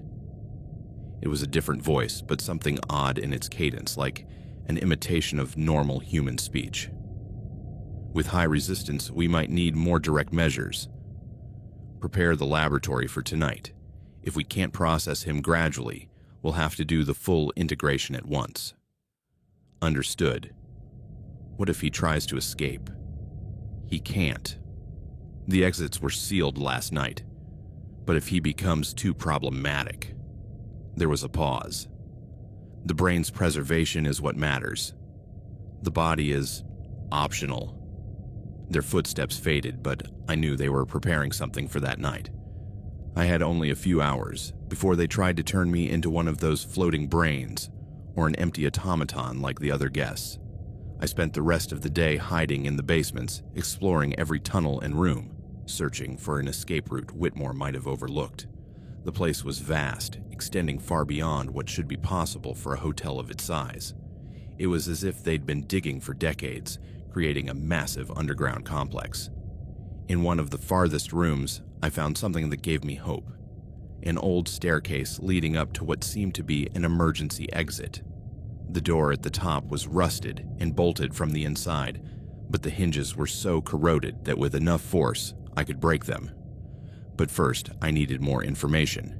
If I escaped, I'd need enough evidence to convince authorities to investigate this place. The photos on my phone were a good start, but I needed more. I returned to the laboratory and began documenting everything I could.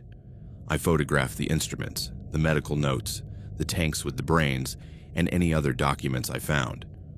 I also found a list of names and addresses, apparently the families of previous victims, along with forged letters explaining why their loved ones had chosen to stay at the hotel indefinitely. Whitmore's operation had been running for decades, possibly since the hotel opened in 1887. He'd perfected a system for luring solitary victims with few social connections, processing them, and then using their identities to attract more victims. My own invitation had come from Blackwood Publishing, which, according to the documents I found, was a shell company created using Professor Edmund Blackwood's identity after his integration in 1943. While exploring, I also discovered that the hotel had other guests, besides those I'd seen at dinner. In a sealed-off section of the basements, there were rooms filled with people in various stages of the integration process. Some still looked human, but moved with that mechanical stiffness I'd noticed in the waitstaff. Others were on medical beds, connected to machines, in states I could only describe as catatonic, as procedures were performed on their brains. The most horrific part was that many of these people were conscious. I could see the terror in their eyes, the understanding of what was happening to them, but they were unable to move or speak. They were trapped inside their own bodies, as Whitmore and his network of preserved brains slowly transformed them into components of his collective organism. I tried to free some of the more recent victims, but the devices keeping them immobilized were complex and seemed directly connected to their nervous systems. Without medical knowledge, any attempt to disconnect them could kill them or cause irreversible damage. The only thing I could do was escape and bring help. As evening approached, I headed toward the emergency exit I'd found. But before I could try forcing the door, I heard movement in the tunnels behind me. Someone or something was descending into the basements. I hid behind one of the large machines in the laboratory and watched as 3 figures entered the main room. One was Whitmore, but the other 2 were creatures I could barely recognize as human.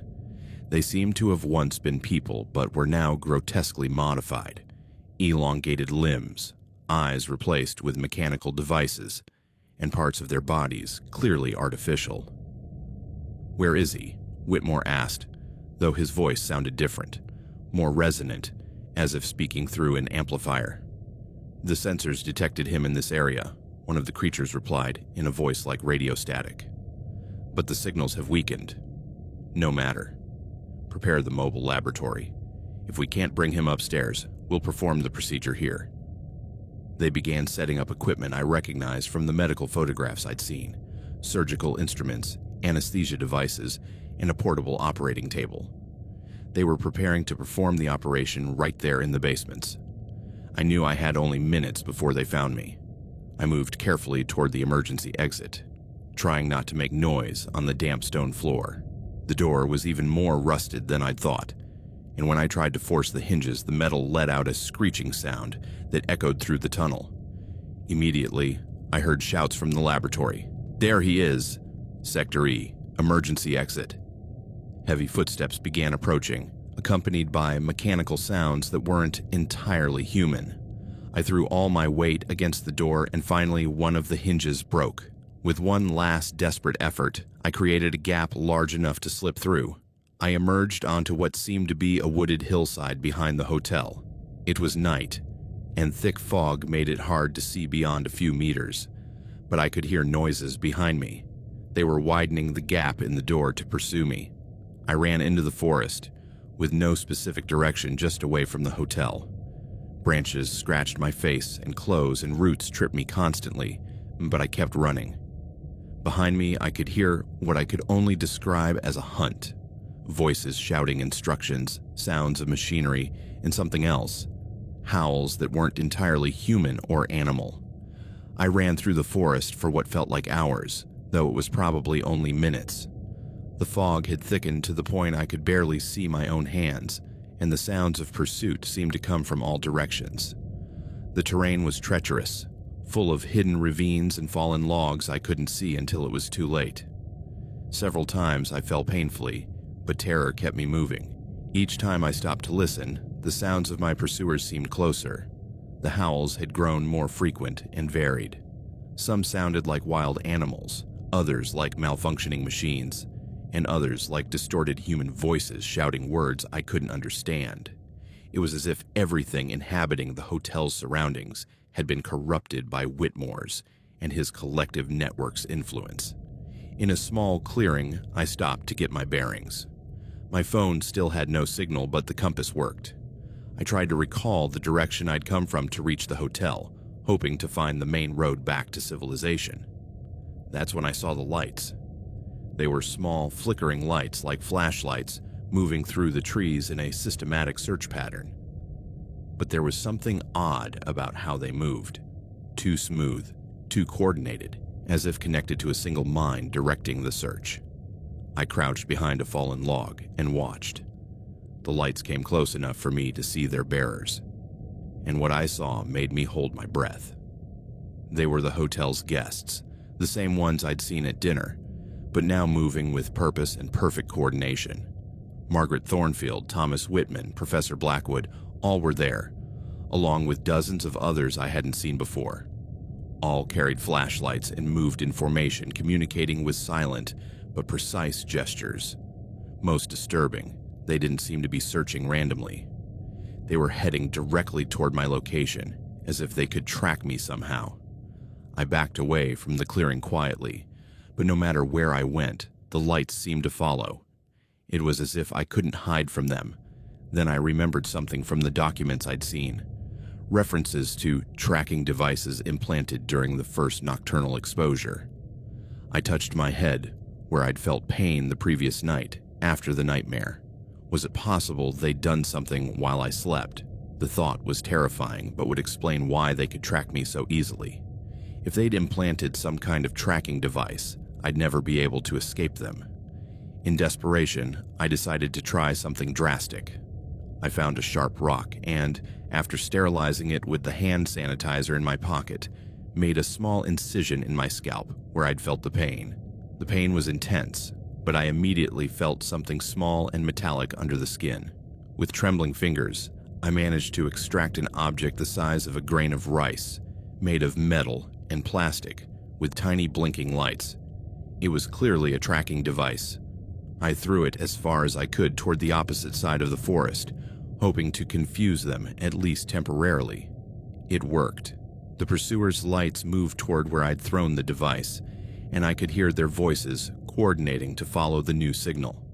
With the tracker removed, I could move more freely. I followed the compass toward what I hoped was the direction of the main road, but the forest seemed to stretch endlessly in all directions. After hours of walking, I began to wonder if I was truly escaping or walking in circles. That's when I saw another light different from my pursuers' flashlights. This one was yellower, warmer, and seemed fixed in place. As I approached, I could see it was a small cabin with a single illuminated window. The cabin was small and rustic, made of untreated logs, blackened with age. A chimney smoked lazily, and the yellow light I'd seen came from a single window with lace curtains. It seemed a perfect refuge, but after what I'd experienced at the hotel, I was wary of anything that seemed too convenient. I approached cautiously, listening for any sound that might indicate danger. From inside, I could hear what sounded like an old radio tuned to a news station, with the characteristic static of weak broadcasts. Finally, I gathered enough courage to approach the window and look inside. The cabin was occupied by an elderly woman, perhaps 70 years old, knitting in a rocking chair by the fire. She had gray hair tied in a bun and wore a simple floral dress. She seemed completely normal, even comforting. I knocked softly on the door. "Who's there?" she asked in a weak but clear voice. "My name is David Moreau. I'm lost in the forest and desperately need help." There was a long pause before she replied, "Are you from the hotel?" The question chilled my blood. "How do you know?" "Come in," she said simply, "but close the door quickly and don't make noise."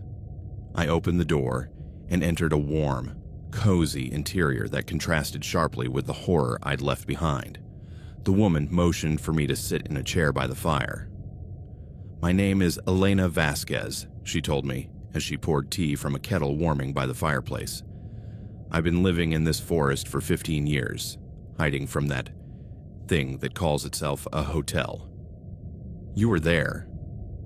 "At the hotel. I arrived in 2010 with my husband for our 40th wedding anniversary," she explained, her eyes filling with tears. "It was a place we'd seen advertised in a travel magazine. It seemed perfect for a retired couple wanting a quiet mountain getaway." She took a sip of tea before continuing. "The first few days were strange, but we didn't think much of it.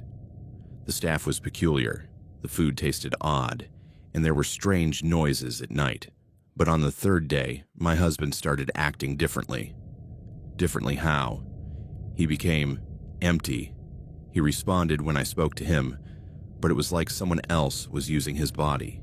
His eyes had lost everything that made him him, and at night, he'd disappear. He'd say he was going to the bathroom, but sometimes he wouldn't return until dawn." Elena stood and went to a window, looking out into the dark forest. "On the fourth night, I decided to follow him. I saw him go down to the basements with other guests, all moving in that same robotic way. That's when I discovered what that place really was. How did you escape?" "I didn't," she said with a sad smile. "Not at first. They caught me and took me to that horrible laboratory. But something went wrong with the procedure. Maybe because I was older, or maybe because my love for my husband was stronger than they expected. I managed to retain enough of my original personality to pretend it had worked. I spent 3 months pretending to be one of them, learning about their operation, looking for a way to rescue my husband. But when I finally found where they were keeping him, it was too late. What had been my husband was just an empty shell, and his true essence was floating in one of those horrible tanks." She wiped tears with a worn handkerchief. "I managed to escape one night when there was some kind of malfunction in their systems, but I couldn't save him. I've been living here since, helping others escape when I can, documenting everything I've learned about that abomination." "Have you helped others escape?" "Some, but not many. Whitmore has grown more cautious over the years. You're the first to make it here in nearly 2 years." Elena went to a cabinet and pulled out a thick folder filled with documents, photographs, and handwritten notes. "I've been gathering evidence, waiting for the day someone could take it to the authorities." I examined the documents. They were similar to what I'd seen at the hotel, but far more detailed. Elena had meticulously documented Whitmore's operation, including victims' names, their disappearance dates, and the exact methods used for their integration. "Why haven't you gone to the police?" I asked. "And tell them what?" "That there's a hotel full of brains in jars controlling zombified bodies. They'd lock me in an asylum." She was right, of course. Without physical evidence, authorities could see for themselves. The story would sound like the fantasy of a disturbed mind. "But now there are 2 of us," she continued. "And you have photos on your phone. Between your evidence and mine, we might have enough to convince someone to investigate. We reviewed our options. Elena had a shortwave radio that could occasionally connect to emergency stations, and she knew forest trails that avoided the hotel but eventually led to the main road. But she also knew our time was limited. When they realize you've truly escaped, she told me, they won't just come for you. They'll come for me too. We'll have to leave tonight. Elena and I spent the next few hours preparing our escape and consolidating all the evidence we'd gathered. But as we organized the documents, Elena revealed something that completely changed my understanding of the situation. "There's something else you need to know about Whitmore," she said as she packed her most critical files. "He's not human. At least, not entirely." "What do you mean?" "According to the oldest documents I found, Casper Whitmore has been the manager of that hotel since it opened in 1887. That would make him over 150 years old." She showed me photographs she'd found from various hotel eras. In images from 1890, 1920, 1955, 1978, and 2003, the same figure appeared. Casper Whitmore, not aging a single day. "I believe he was the first experiment," Elena continued. Cornelius Belmont, the hotel's original founder, was obsessed with immortality. According to the documents I found, he conducted experiments on himself and Whitmore, his personal assistant. "What kind of experiments?" "Attempts to transfer human consciousness into different forms, to create a kind of artificial immortality. The early attempts failed, creating abominations that had to be destroyed, but eventually he perfected the process, at least partially." Elena showed me documents in Belmont's handwriting describing his experiments. Whitmore became the first partial success. His consciousness was preserved and his body modified to halt aging, but the process left him incomplete. He needs the consciousnesses of others to sustain his own existence. And what happened to Belmont? He died in 1891, 4 years after opening the hotel, but not before leaving detailed instructions for Whitmore to continue the work. The picture was becoming clearer. Whitmore wasn't just a mad scientist, but an artificial creature that needed to feed on human consciousnesses to survive. The hotel was his method of luring victims, and the network of preserved brains was his way of storing and processing the essences of those he captured. But why create so many brains? Why not just absorb the consciousnesses directly? "Because he can only process a limited amount at a time," Elena explained. "The brains in the tanks act as a buffer, storing the consciousnesses until he can absorb them, but they also provide him with knowledge and skills he can use. That's why I'd been specifically selected. My writing skills would be useful for creating more convincing marketing materials to lure future victims." As we spoke, Elena monitored her shortwave radio. Suddenly she tensed. "They're transmitting." She adjusted the frequency, and we could hear voices communicating. It was eerie to hear the coordinated voices of the hotel's guests reporting on the search. "Sector 7 clear. Tracker found in Sector 12. Subject not present. Expand search to outer perimeter. Authorization to activate contingency protocols." "Contingency protocols," Elena murmured. "That's not good. What does it mean?" Before she could answer, we heard sounds outside the cabin. They weren't normal human footsteps, but something heavier, more mechanical. And there were multiple sources, as if we were being surrounded. Elena immediately turned off all the lights and motioned for me to stay silent. Through the curtains, we could see lights moving among the trees, but these were different from the flashlights I'd seen earlier. They were brighter, more focused, like searchlights. "The contingency protocols mean they've decided it's too dangerous to let us escape," Elena whispered. "They'll burn the whole forest if they have to." As if to confirm her words, we could see flames beginning to grow in the distance. They were creating a controlled fire to force us out of hiding. "There's a tunnel," Elena told me quickly as she packed only the most essential documents, "under the cabin. My husband and I dug it when we built this place. in case we ever needed to escape quickly. She led me to a trapdoor hidden under a rug. The tunnel was narrow and claustrophobic, barely large enough to crawl through. Elena carried a small flashlight, and I carried the backpacks with the evidence. "Where does it lead?" I asked as we crawled through the damp tunnel. "To a natural cave, about 500 meters from here. From there are trails leading to the main road. Behind us, we could hear the sound of the cabin being searched. Coordinated voices reported we hadn't been found, followed by orders to expand the search. The tunnel seemed endless, but we finally reached an opening into a natural cave.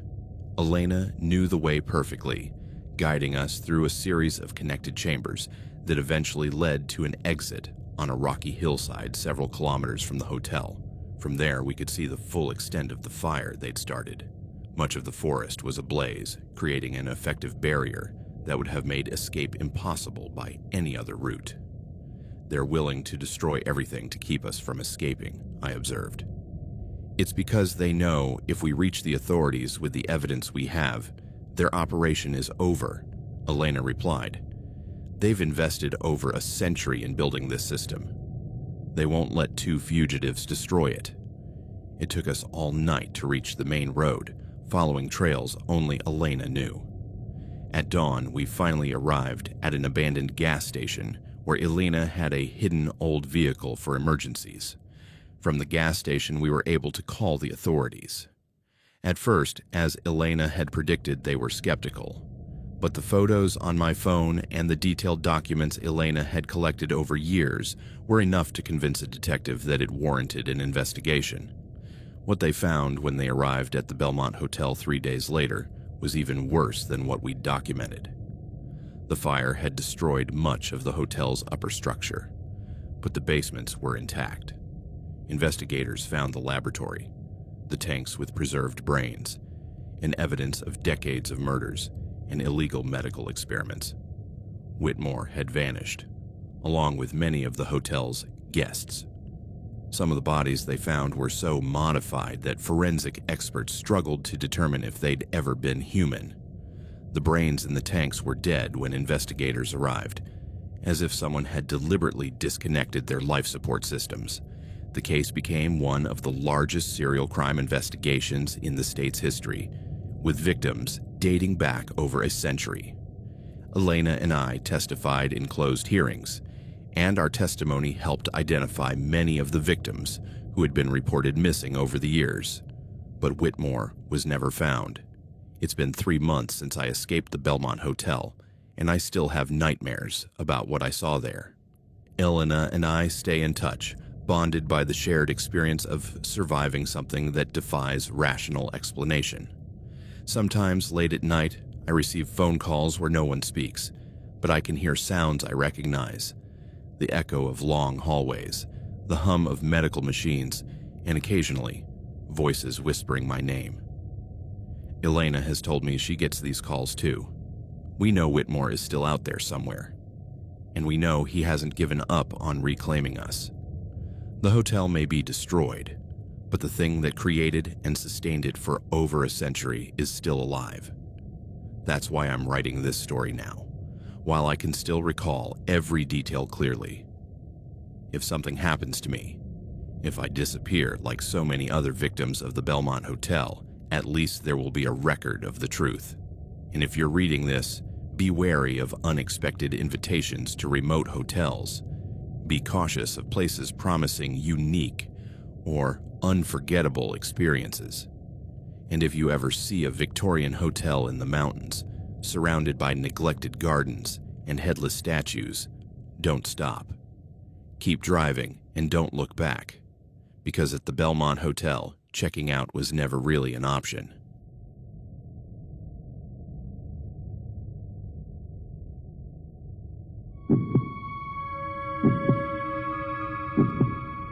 My name is Sarah Chen, and I will never stay alone in a hotel again. What happened to me at the Grand Plaza during those 5 days in March forever changed my perception of safety, privacy, and how far a stranger's obsession can go. I'm writing this now, 6 months later, from the apparent safety of my new apartment.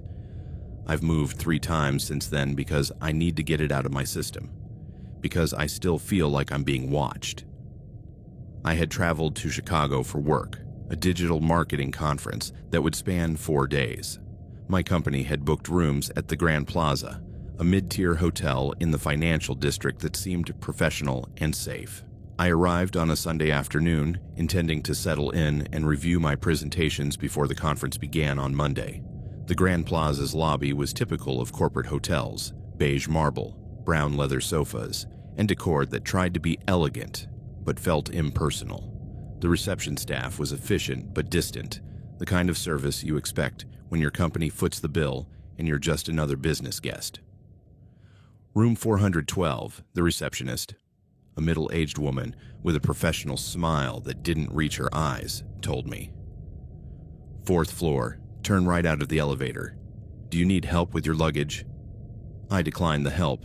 I only had a rolling suitcase and my briefcase and headed toward the elevators. The hotel seemed fairly busy for a Sunday, with guests constantly moving through the lobby and business conversations floating in the air. The 4th floor was a long hallway carpeted in navy blue, with numbered doors at regular intervals and fluorescent lighting that cast a slightly greenish tint over everything. Room 412 was at the end of the hallway, in a corner that made it feel isolated from the main flow of guest traffic. The room was standard: a queen bed, a desk, a chair, a wardrobe, and a small but functional bathroom.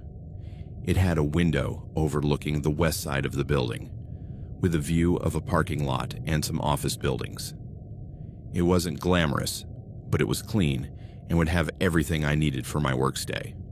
The first thing I noticed, though I didn't think much of it at the time, was that the door's lock seemed to have been recently repaired. There were fresh screw marks around the frame, and the metal looked shinier than the rest of the door. The key card worked perfectly, so I didn't dwell on it. I unpacked my things methodically, as I always do. Clothes in the wardrobe, toiletries in the bathroom, laptop and work documents organized on the desk. I have a specific routine when staying in hotels. I've been traveling for work for years and have developed systems to feel comfortable in temporary spaces. That first night was uneventful. I dined at the hotel restaurant, reviewed my notes for the next day's presentation, and went to bed early. If I had known what was to come, I would have paid more attention to the details that now, in hindsight, seem like obvious warning signs. Like the fact that the man in the lobby, tall, thin, wearing a baseball cap that hid his face, had been reading the same newspaper for the entire hour I spent in the restaurant. Or that when I went up to my room that night, I could have sworn I heard footsteps in the hallway that stopped just as I closed my door. But I was tired, nervous about the presentation, and my mind was focused on work. Hotels are naturally noisy places full of strangers doing strange things at all hours. It was easy to dismiss the small anomalies. That was my first mistake. Monday morning, I woke up feeling rested and ready for the conference. My morning routine was normal: shower, coffee from the minibar, final review of my notes. But as I was getting dressed, I noticed something that made me pause. My shoes weren't where I'd left them. I always place my shoes in the wardrobe perfectly aligned next to my suitcase. It's a quirk I've had since college. My roommate was incredibly messy, so I developed obsessive organizational habits as a defense mechanism. But that morning, my black low-heeled shoes were next to the bed, as if someone had moved them. I told myself I might have moved them the night before without remembering. I had been tired, distracted. It was possible I'd broken my own routine without realizing it. The conference started well. My presentation on digital marketing strategies was well received, and I spent the day networking with colleagues from other companies. I had productive conversations, exchanged business cards, and felt optimistic about some potential contacts for future projects. I returned to the hotel around 6 in the evening, tired but satisfied with how the day had gone. The lobby was full of guests returning from their own activities, and I had to wait a few minutes for the elevator. While waiting, I noticed the same man from the previous night, tall, thin, baseball cap, sitting on one of the lobby sofas. This time he was looking at his phone, but when our eyes met for a second, he quickly looked away. Something about his posture, the deliberate way he avoided eye contact, made me uncomfortable. In the elevator, I pressed the button for the 4th floor, but I noticed it was already lit. Someone else had selected the same floor before me. The elevator stopped at the 3rd floor where an older woman with several shopping bags got off, but no one else got on. When I reached the 4th floor, the hallway was empty. I walked toward my room, but stopped halfway and looked back. There was no one, but I had the distinct feeling someone was watching me from somewhere out of sight. In my room, everything seemed exactly as I'd left it. But as I changed clothes, I noticed another small anomaly. My toothbrush was on the left side of the sink instead of the right where I always place it. This time, rationalizing was harder. I couldn't imagine any scenario where I'd moved my toothbrush without remembering. But the alternative, that someone had been in my room, was too disturbing to accept without more evidence. I called the front desk. "Excuse me," I said to the night shift receptionist. "Did housekeeping visit my room today?" "Room 412, I heard typing on the other end of the line." "No, Ms. Chen. According to our records, housekeeping only visits rooms if specifically requested, or if you leave the sign on the door. Is there a problem?" No. Just checking." "Thank you," I hung up, but I didn't feel reassured. If housekeeping hadn't been in my room, who had moved my things? That night, before going to bed, I did something I'd never done in a hotel before. I pushed the desk chair against the door. It wasn't a sophisticated security system, but it would at least alert me if someone tried to enter during the night. I also developed a system of markers. I placed small objects in specific positions around the room. My watch at a particular angle on the nightstand. My briefcase with its corner perfectly aligned with the desk's edge. My shampoo turned so the label faced a specific direction. If someone was entering my room, I'd know for sure. I went to bed, but sleep didn't come easily. Every noise in the hallway made me open my eyes. Every time the air conditioner turned on or off, my heart raced. I finally fell asleep around 2 in the morning, but it was a restless sleep filled with nightmares about shadowy figures in my room. Tuesday morning, the first thing I did was check my markers. My heart sank. The watch had been moved 3 degrees clockwise. The briefcase was perfectly aligned with the desk, but I had left it slightly off-center. The shampoo had been turned 180 degrees. Someone had definitely been in my room. The chair was still against the door, but when I examined it closely, I noticed it had been moved slightly. Just a few centimeters, but enough that someone could have entered and put it back almost in the same position. With trembling hands, I checked all my luggage. Nothing seemed to be missing, but everything had been subtly touched. My clothes had been reorganized in the wardrobe. My toiletries had been handled and returned to slightly different positions. Even my laptop, though closed and seemingly untouched, had fingerprints on the screen I didn't remember making. Most disturbing was my underwear. I had noticed the previous day that my 3 sets were organized by color in the wardrobe drawer. Now they were organized by style. Someone had not only been in my room, but had deliberately handled my intimate clothing. I immediately called the front desk, this time more insistent. "I need to speak with a manager," I told the morning receptionist. "Someone has been entering my room without authorization." "Of course, Ms. Chen. Can you come down to the lobby? Mr. Rodriguez is available to speak with you." Mr. Rodriguez was a man in his 40s, with a well-tailored suit and a professional demeanor that tried to be reassuring.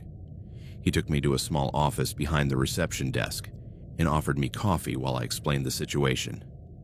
"I understand your concern," he said after I finished, "but I assure you that the safety of our guests is our top priority.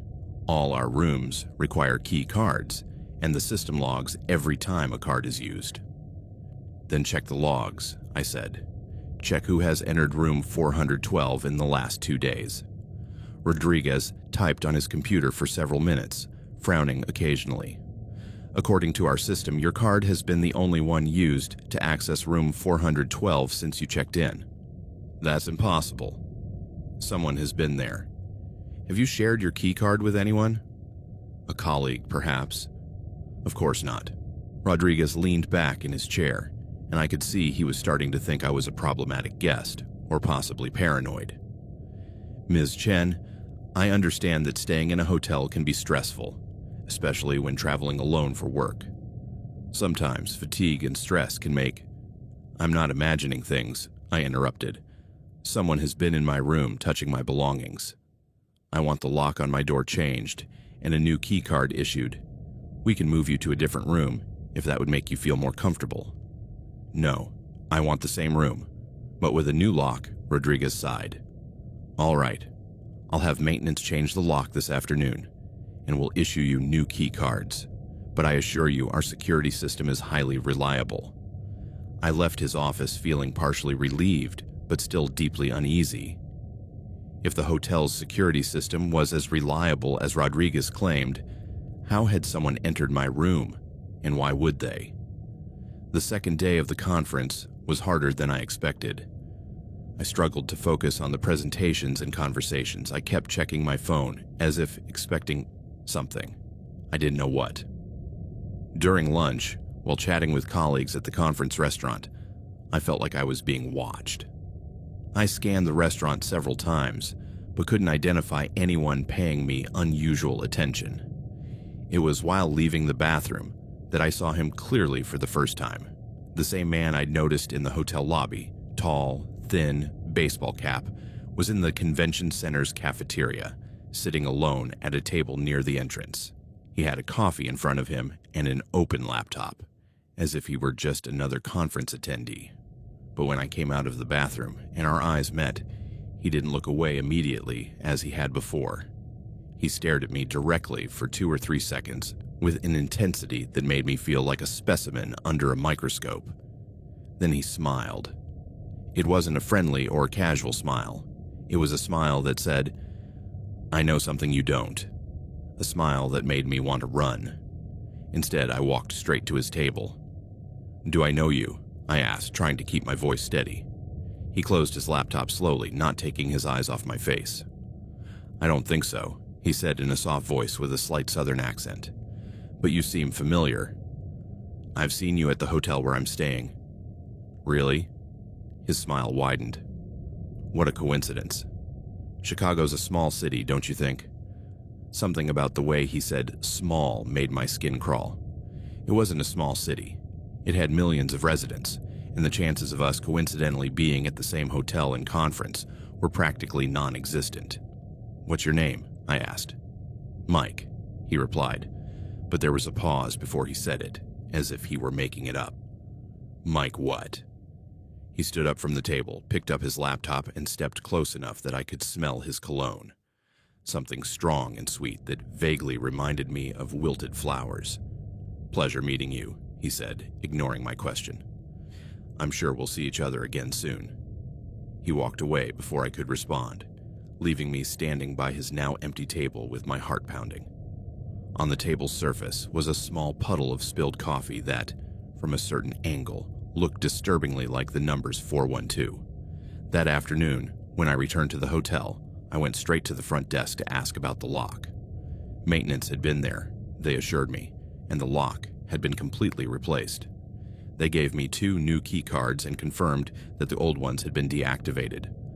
I also asked about Mike, describing the man I'd met. The receptionist checked the system, but there was no one registered under that name. Of course, he could have used a false name or been staying under a company's name. In my room, I set up new markers, more subtle than the previous ones. This time, I used methods someone would have to specifically know to notice: a hair placed between the door and the frame, grains of sugar from the minibar scattered in specific patterns on dark surfaces where they'd be invisible unless looked for, my toothbrush placed at a precise 45-degree angle. I also decided to go a step further. Using my laptop, I set up the webcam to record continuously while I was out, aimed at the entrance door. It wasn't a perfect system, but if someone entered, I'd have evidence. Wednesday's conference was torturous. I couldn't focus on any of the presentations because I was constantly looking over my shoulder, searching for Mike. I saw him twice more, Once in the convention center lobby, reading a newspaper, and again in the cafeteria, but this time he was talking on the phone. Each time I saw him, I felt like he'd been there specifically for me to see him. During a session on data analytics, my phone buzzed with a notification. It was a text message from an unrecognized number. "Hope you're enjoying the conference. You look very professional in that blue suit." My heart stopped. I was wearing a navy blue suit that day. I looked around the conference room, but there were over 100 people, and I couldn't spot Mike in the crowd. I replied, "Who is this?" The response came immediately, "An admirer." "Stop contacting me, or I'll call the police." "I haven't done anything illegal. Just watching." That word, watching, made me feel nauseous. I left the conference room and called the hotel immediately. "I want to report that a guest is harassing me," I told the receptionist. "Has he done anything specific we can document?" "He's sending me unsolicited text messages. He describes what I'm wearing, so he's clearly following me." "Has he threatened to harm you?" "Not exactly, but..." "Ma'am, if he hasn't made specific threats, there's not much we can do except ask him not to approach you." "Do you know the guest's name?" "Just his first name. Mike. Tall, thin, wears a baseball cap. I'll speak with security to see if we can identify him, but without more specific information." I hung up, frustrated. Legally, Mike hadn't crossed a clear line yet, but I knew this was escalating, that he was getting bolder every day. That afternoon, instead of returning directly to the hotel, I decided to walk around downtown Chicago for a while, hoping anyone following me would get bored or lose my trail. I went in and out of several stores, took indirect routes, and stopped frequently to look behind me. I didn't see Mike, but that didn't make me feel better. In fact, it was worse. If I couldn't see him, it meant he'd become more careful, more sophisticated in his surveillance methods. When I finally returned to the hotel around 7 in the evening, I went straight to my room to check the webcam footage. What I saw made me scream.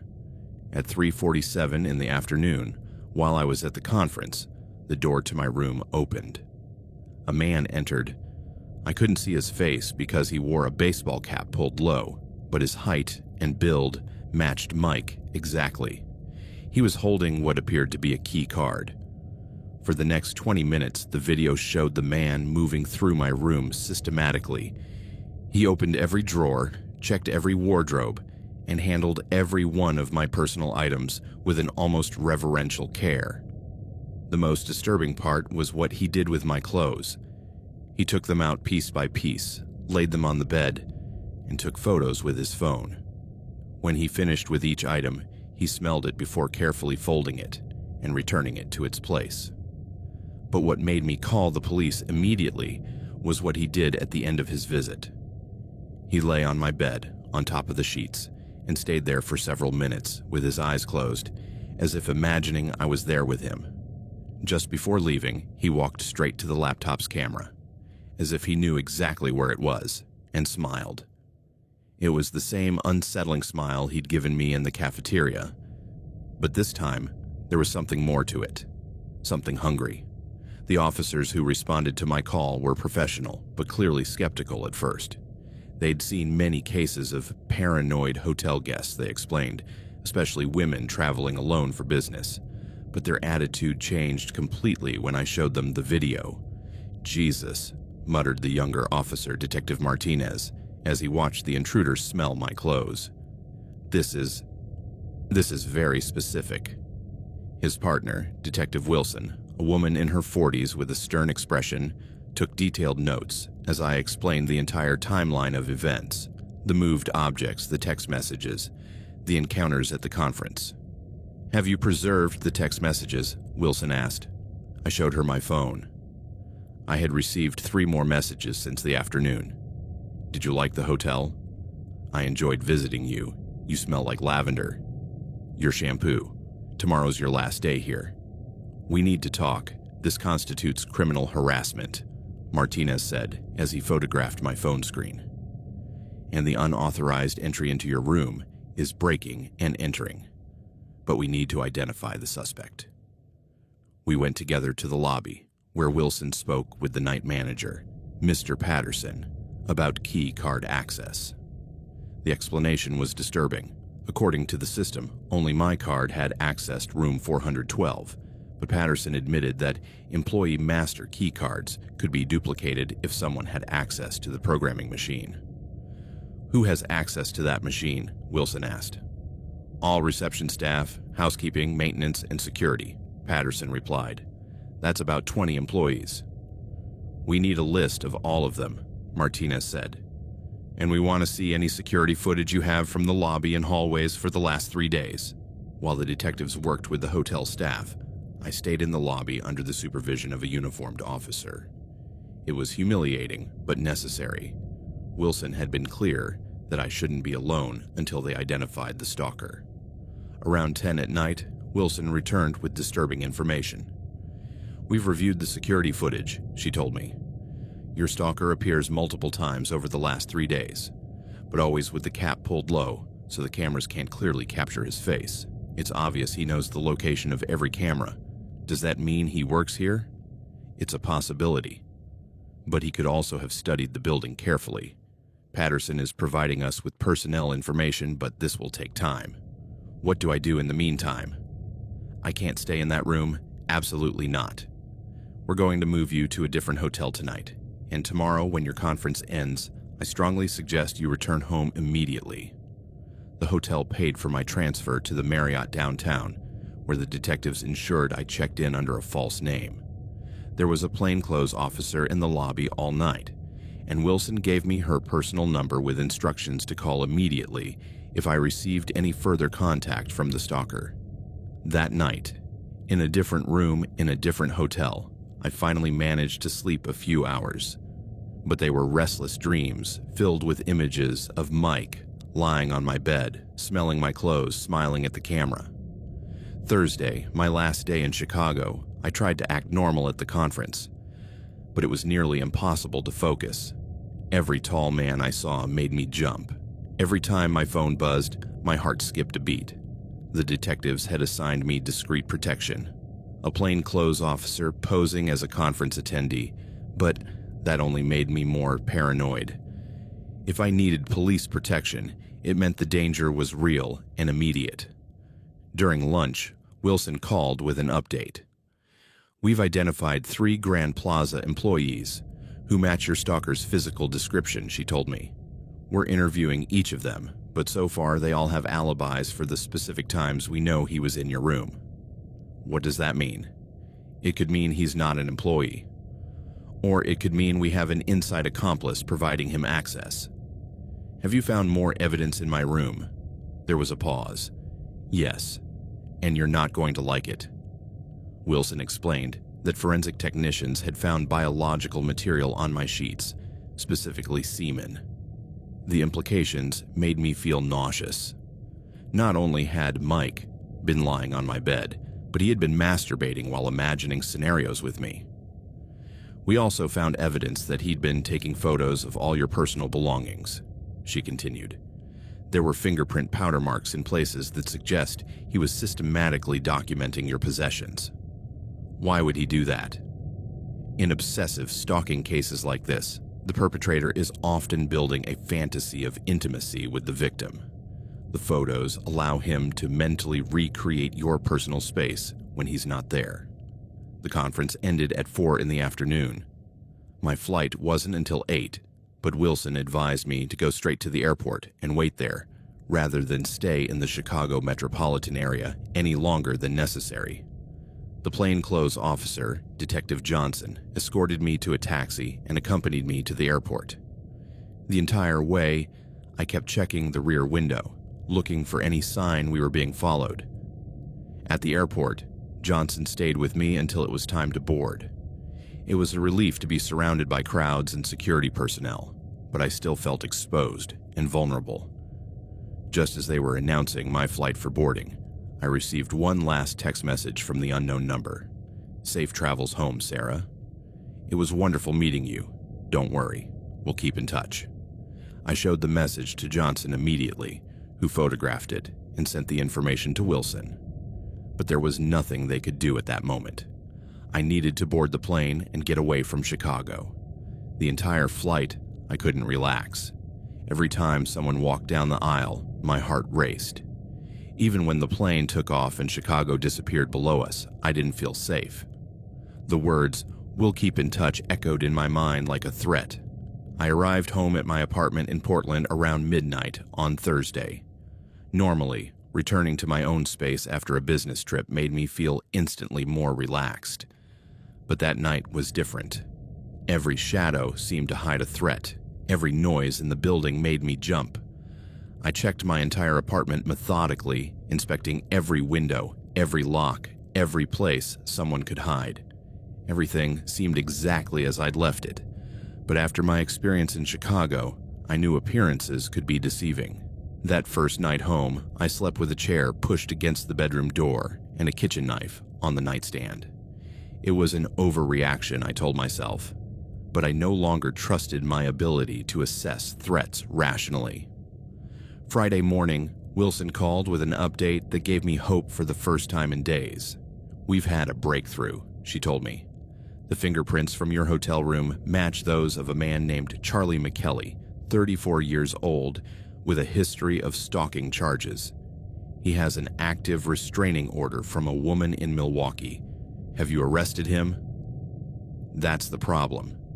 He disappeared from his known address 2 weeks ago, right before you arrived in Chicago, and there's evidence he was specifically targeting you." My blood ran cold. "Targeting me how?" "We found his apartment. He had photos of you printed from your social media, copies of articles you'd written, information about your company. He'd been following you online for months before Chicago." The realization was terrifying. This hadn't been a random encounter or an impulsive act. Charlie McKelly had been studying me, planning, waiting for the perfect opportunity to approach me. My trip to Chicago hadn't been a coincidence for him. It had been a carefully orchestrated opportunity. "Have you put alerts out at airports?" I asked. "Yes, and we've also alerted the Portland police. They're going to increase patrols in your area, and I want you to have the number for your local station on speed dial." That afternoon, 2 Portland police officers came to my apartment for a security consultation. They checked my locks, recommended installing additional security cameras, and gave me advice on varying my daily routines to be less predictable. "In cases like this," one of the officers explained, "the perpetrator often escalates their behavior if they don't get the response they're seeking. The fact that you fled Chicago might make him more desperate and more dangerous." It was exactly what I didn't want to hear, but I needed to be prepared for what might come. Over the weekend, I tried to maintain a normal routine, but every aspect of my life had been tainted by paranoia. When I went to the grocery store, I constantly checked over my shoulder. When I went for a run, I changed my route 3 times. When I returned to work on Monday, I asked my boss to assign me to a different desk, one not visible from the street-facing windows. The harassment continued, but now it was entirely digital. I received text messages from different numbers every day, all with the same obsessive tone. "How's your new apartment? It looks cozy from the outside. I like your hair when it's down. You wore it like that yesterday. You work too much. You should take more breaks."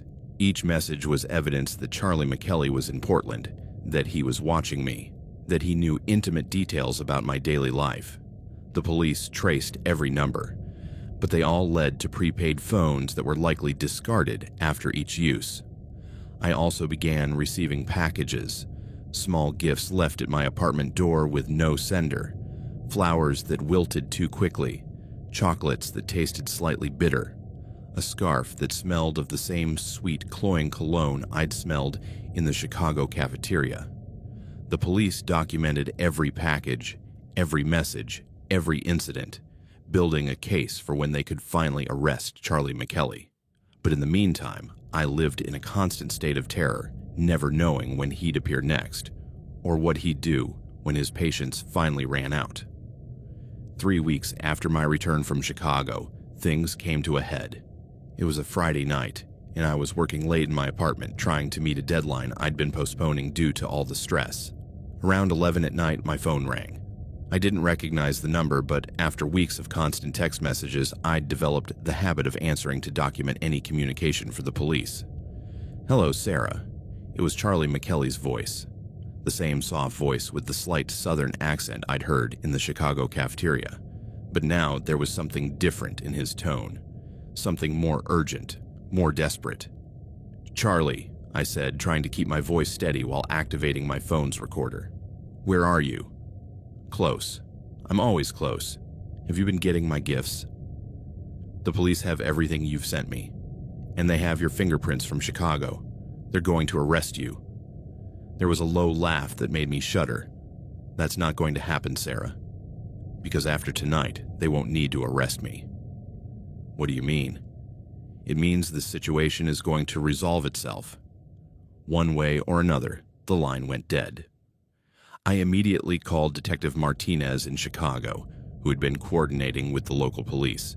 I described the conversation, and he patched me through to Sergeant Rodriguez with the Portland Police. "Stay on the line with me," Rodriguez told me. "We have a unit on the way to your building right now. Do you have a safe place to lock yourself in until they arrive?" I went to my apartment's bathroom, the only room without windows, and locked the door. From there, I could hear when the police sirens arrived, followed by heavy footsteps in my building's hallway. "Ms. Chen," a voice shouted from outside my apartment door. "This is Officer Williams. Are you safe?" I came out of the bathroom and opened the door to find two uniformed officers in the hallway. They explained they'd seen evidence that someone had been trying to force the lock on the building's entrance, and they were going to search the entire area. "We're also going to set up surveillance tonight," Williams told me. "If McKelly is in the area and escalating as we think, he's likely to make a move tonight." They didn't have to wait long. Around 2 in the morning, Officer Martinez, who was stationed in his patrol car outside my building, reported over the radio that he'd seen a figure moving in the alley behind the building. When he went to investigate, he found clear evidence that someone had been trying to climb the fire escape toward my bedroom window. On the fire escape, they found a bag full of tools that chilled my blood: ropes, duct tape, a hunting knife, sedative pills, and a digital camera with hundreds of photos of me taken over the past 3 weeks without my knowledge. The photos documented my daily routines with obsessive detail. McKelly had been following me from my apartment to work, photographing me through my office windows, capturing me at the grocery store, the gym, even inside my apartment when the curtains weren't fully closed. But the most disturbing were the last photos on the camera. They were images of my bedroom taken from outside the window, with notes written on the back about the best way to enter without making noise, which window had the weakest lock, and how long it would take to get from the fire escape to my bed. Charlie McKelly had been planning more than stalking that night. He had been planning a break-in, a kidnapping, or something worse. The officers set up a perimeter around my building, but Charlie McKelly had disappeared again. This time, however, he'd left too much evidence. The tools he'd abandoned had his fingerprints, and the camera provided a detailed record of his surveillance activities. More importantly, an analysis of the photographs revealed patterns in his habits that allowed the police to identify where he was hiding. In several images taken from high angles, investigators could identify landmarks indicating the photos were taken from the roof of an abandoned office building 3 blocks from my apartment. At 6 in the morning on Saturday, a SWAT team surrounded the abandoned building. They found Charlie McKelly on the 5th floor. In an empty office he'd turned into a shrine dedicated to me. The walls were covered with hundreds of photos of me, some printed from my social media, others taken without my knowledge over the past weeks. He had created a detailed timeline of my daily life, complete with schedules, routes, and habits. On a table were articles of clothing I recognized as items that had gone missing from my laundry in Chicago. He had stolen them as trophies. But the most disturbing was a journal he'd been keeping, documenting his fantasies about me in explicit detail. The entries described elaborate scenarios where I reciprocated his obsession, where we lived together in a relationship that existed only in his delusional mind. The most recent entries revealed he had been planning to kidnap me that night. He had rented a cabin in a remote area of Oregon where he planned to convince me we were meant to be together. If he couldn't convince me, the entries suggested he'd rather kill me than let me continue living without him. Charlie McKelly was arrested without resistance. In fact, when the SWAT team entered his makeshift hideout, they found him curled up in a corner, crying while clutching a pillow wrapped in one of my stolen shirts.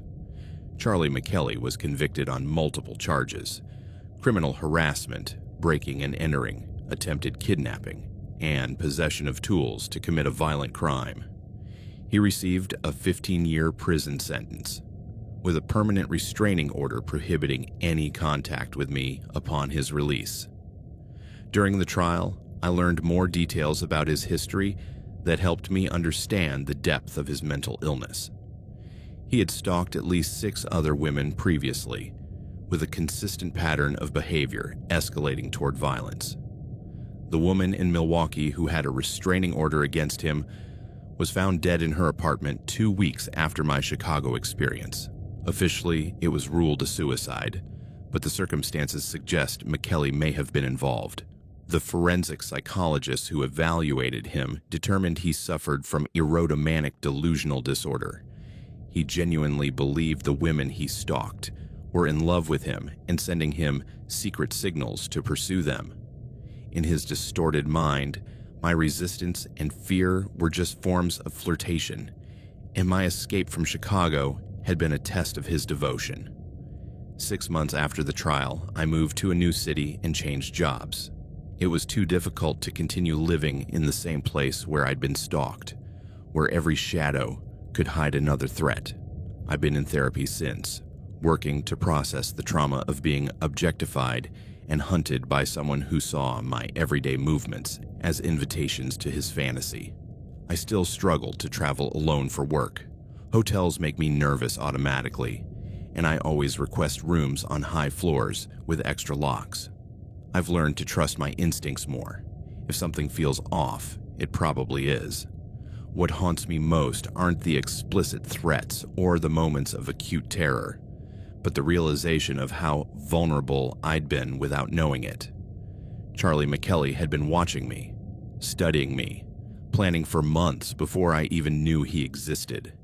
He had turned my life into his entertainment, my privacy into his fantasy, my autonomy into his obsession. I'm writing this as a warning, especially to women who travel alone for work. Trust your instincts if something feels out of place. Document anything strange you notice in your hotel room. Report suspicious behavior immediately, even if the hotel staff tells you you're being paranoid. And remember that the most dangerous monsters aren't the ones in horror movies. They're the ones who sit next to you in cafeterias, who smile when you make eye contact, who seem completely normal until you discover they've been documenting every moment of your life without your knowledge. The real monsters are entirely human, and that makes them infinitely more terrifying than anything supernatural we could imagine. Sometimes, on nights when I can't sleep, I can still smell that sweet, cloying cologne. And sometimes, when my phone rings with an unknown number, my heart races with the horrible possibility that Charlie McKelly has found a way to reach me, even from prison. Because the most terrifying thing about obsessive stalkers isn't what they do when they're caught. It's what they might do when they're released.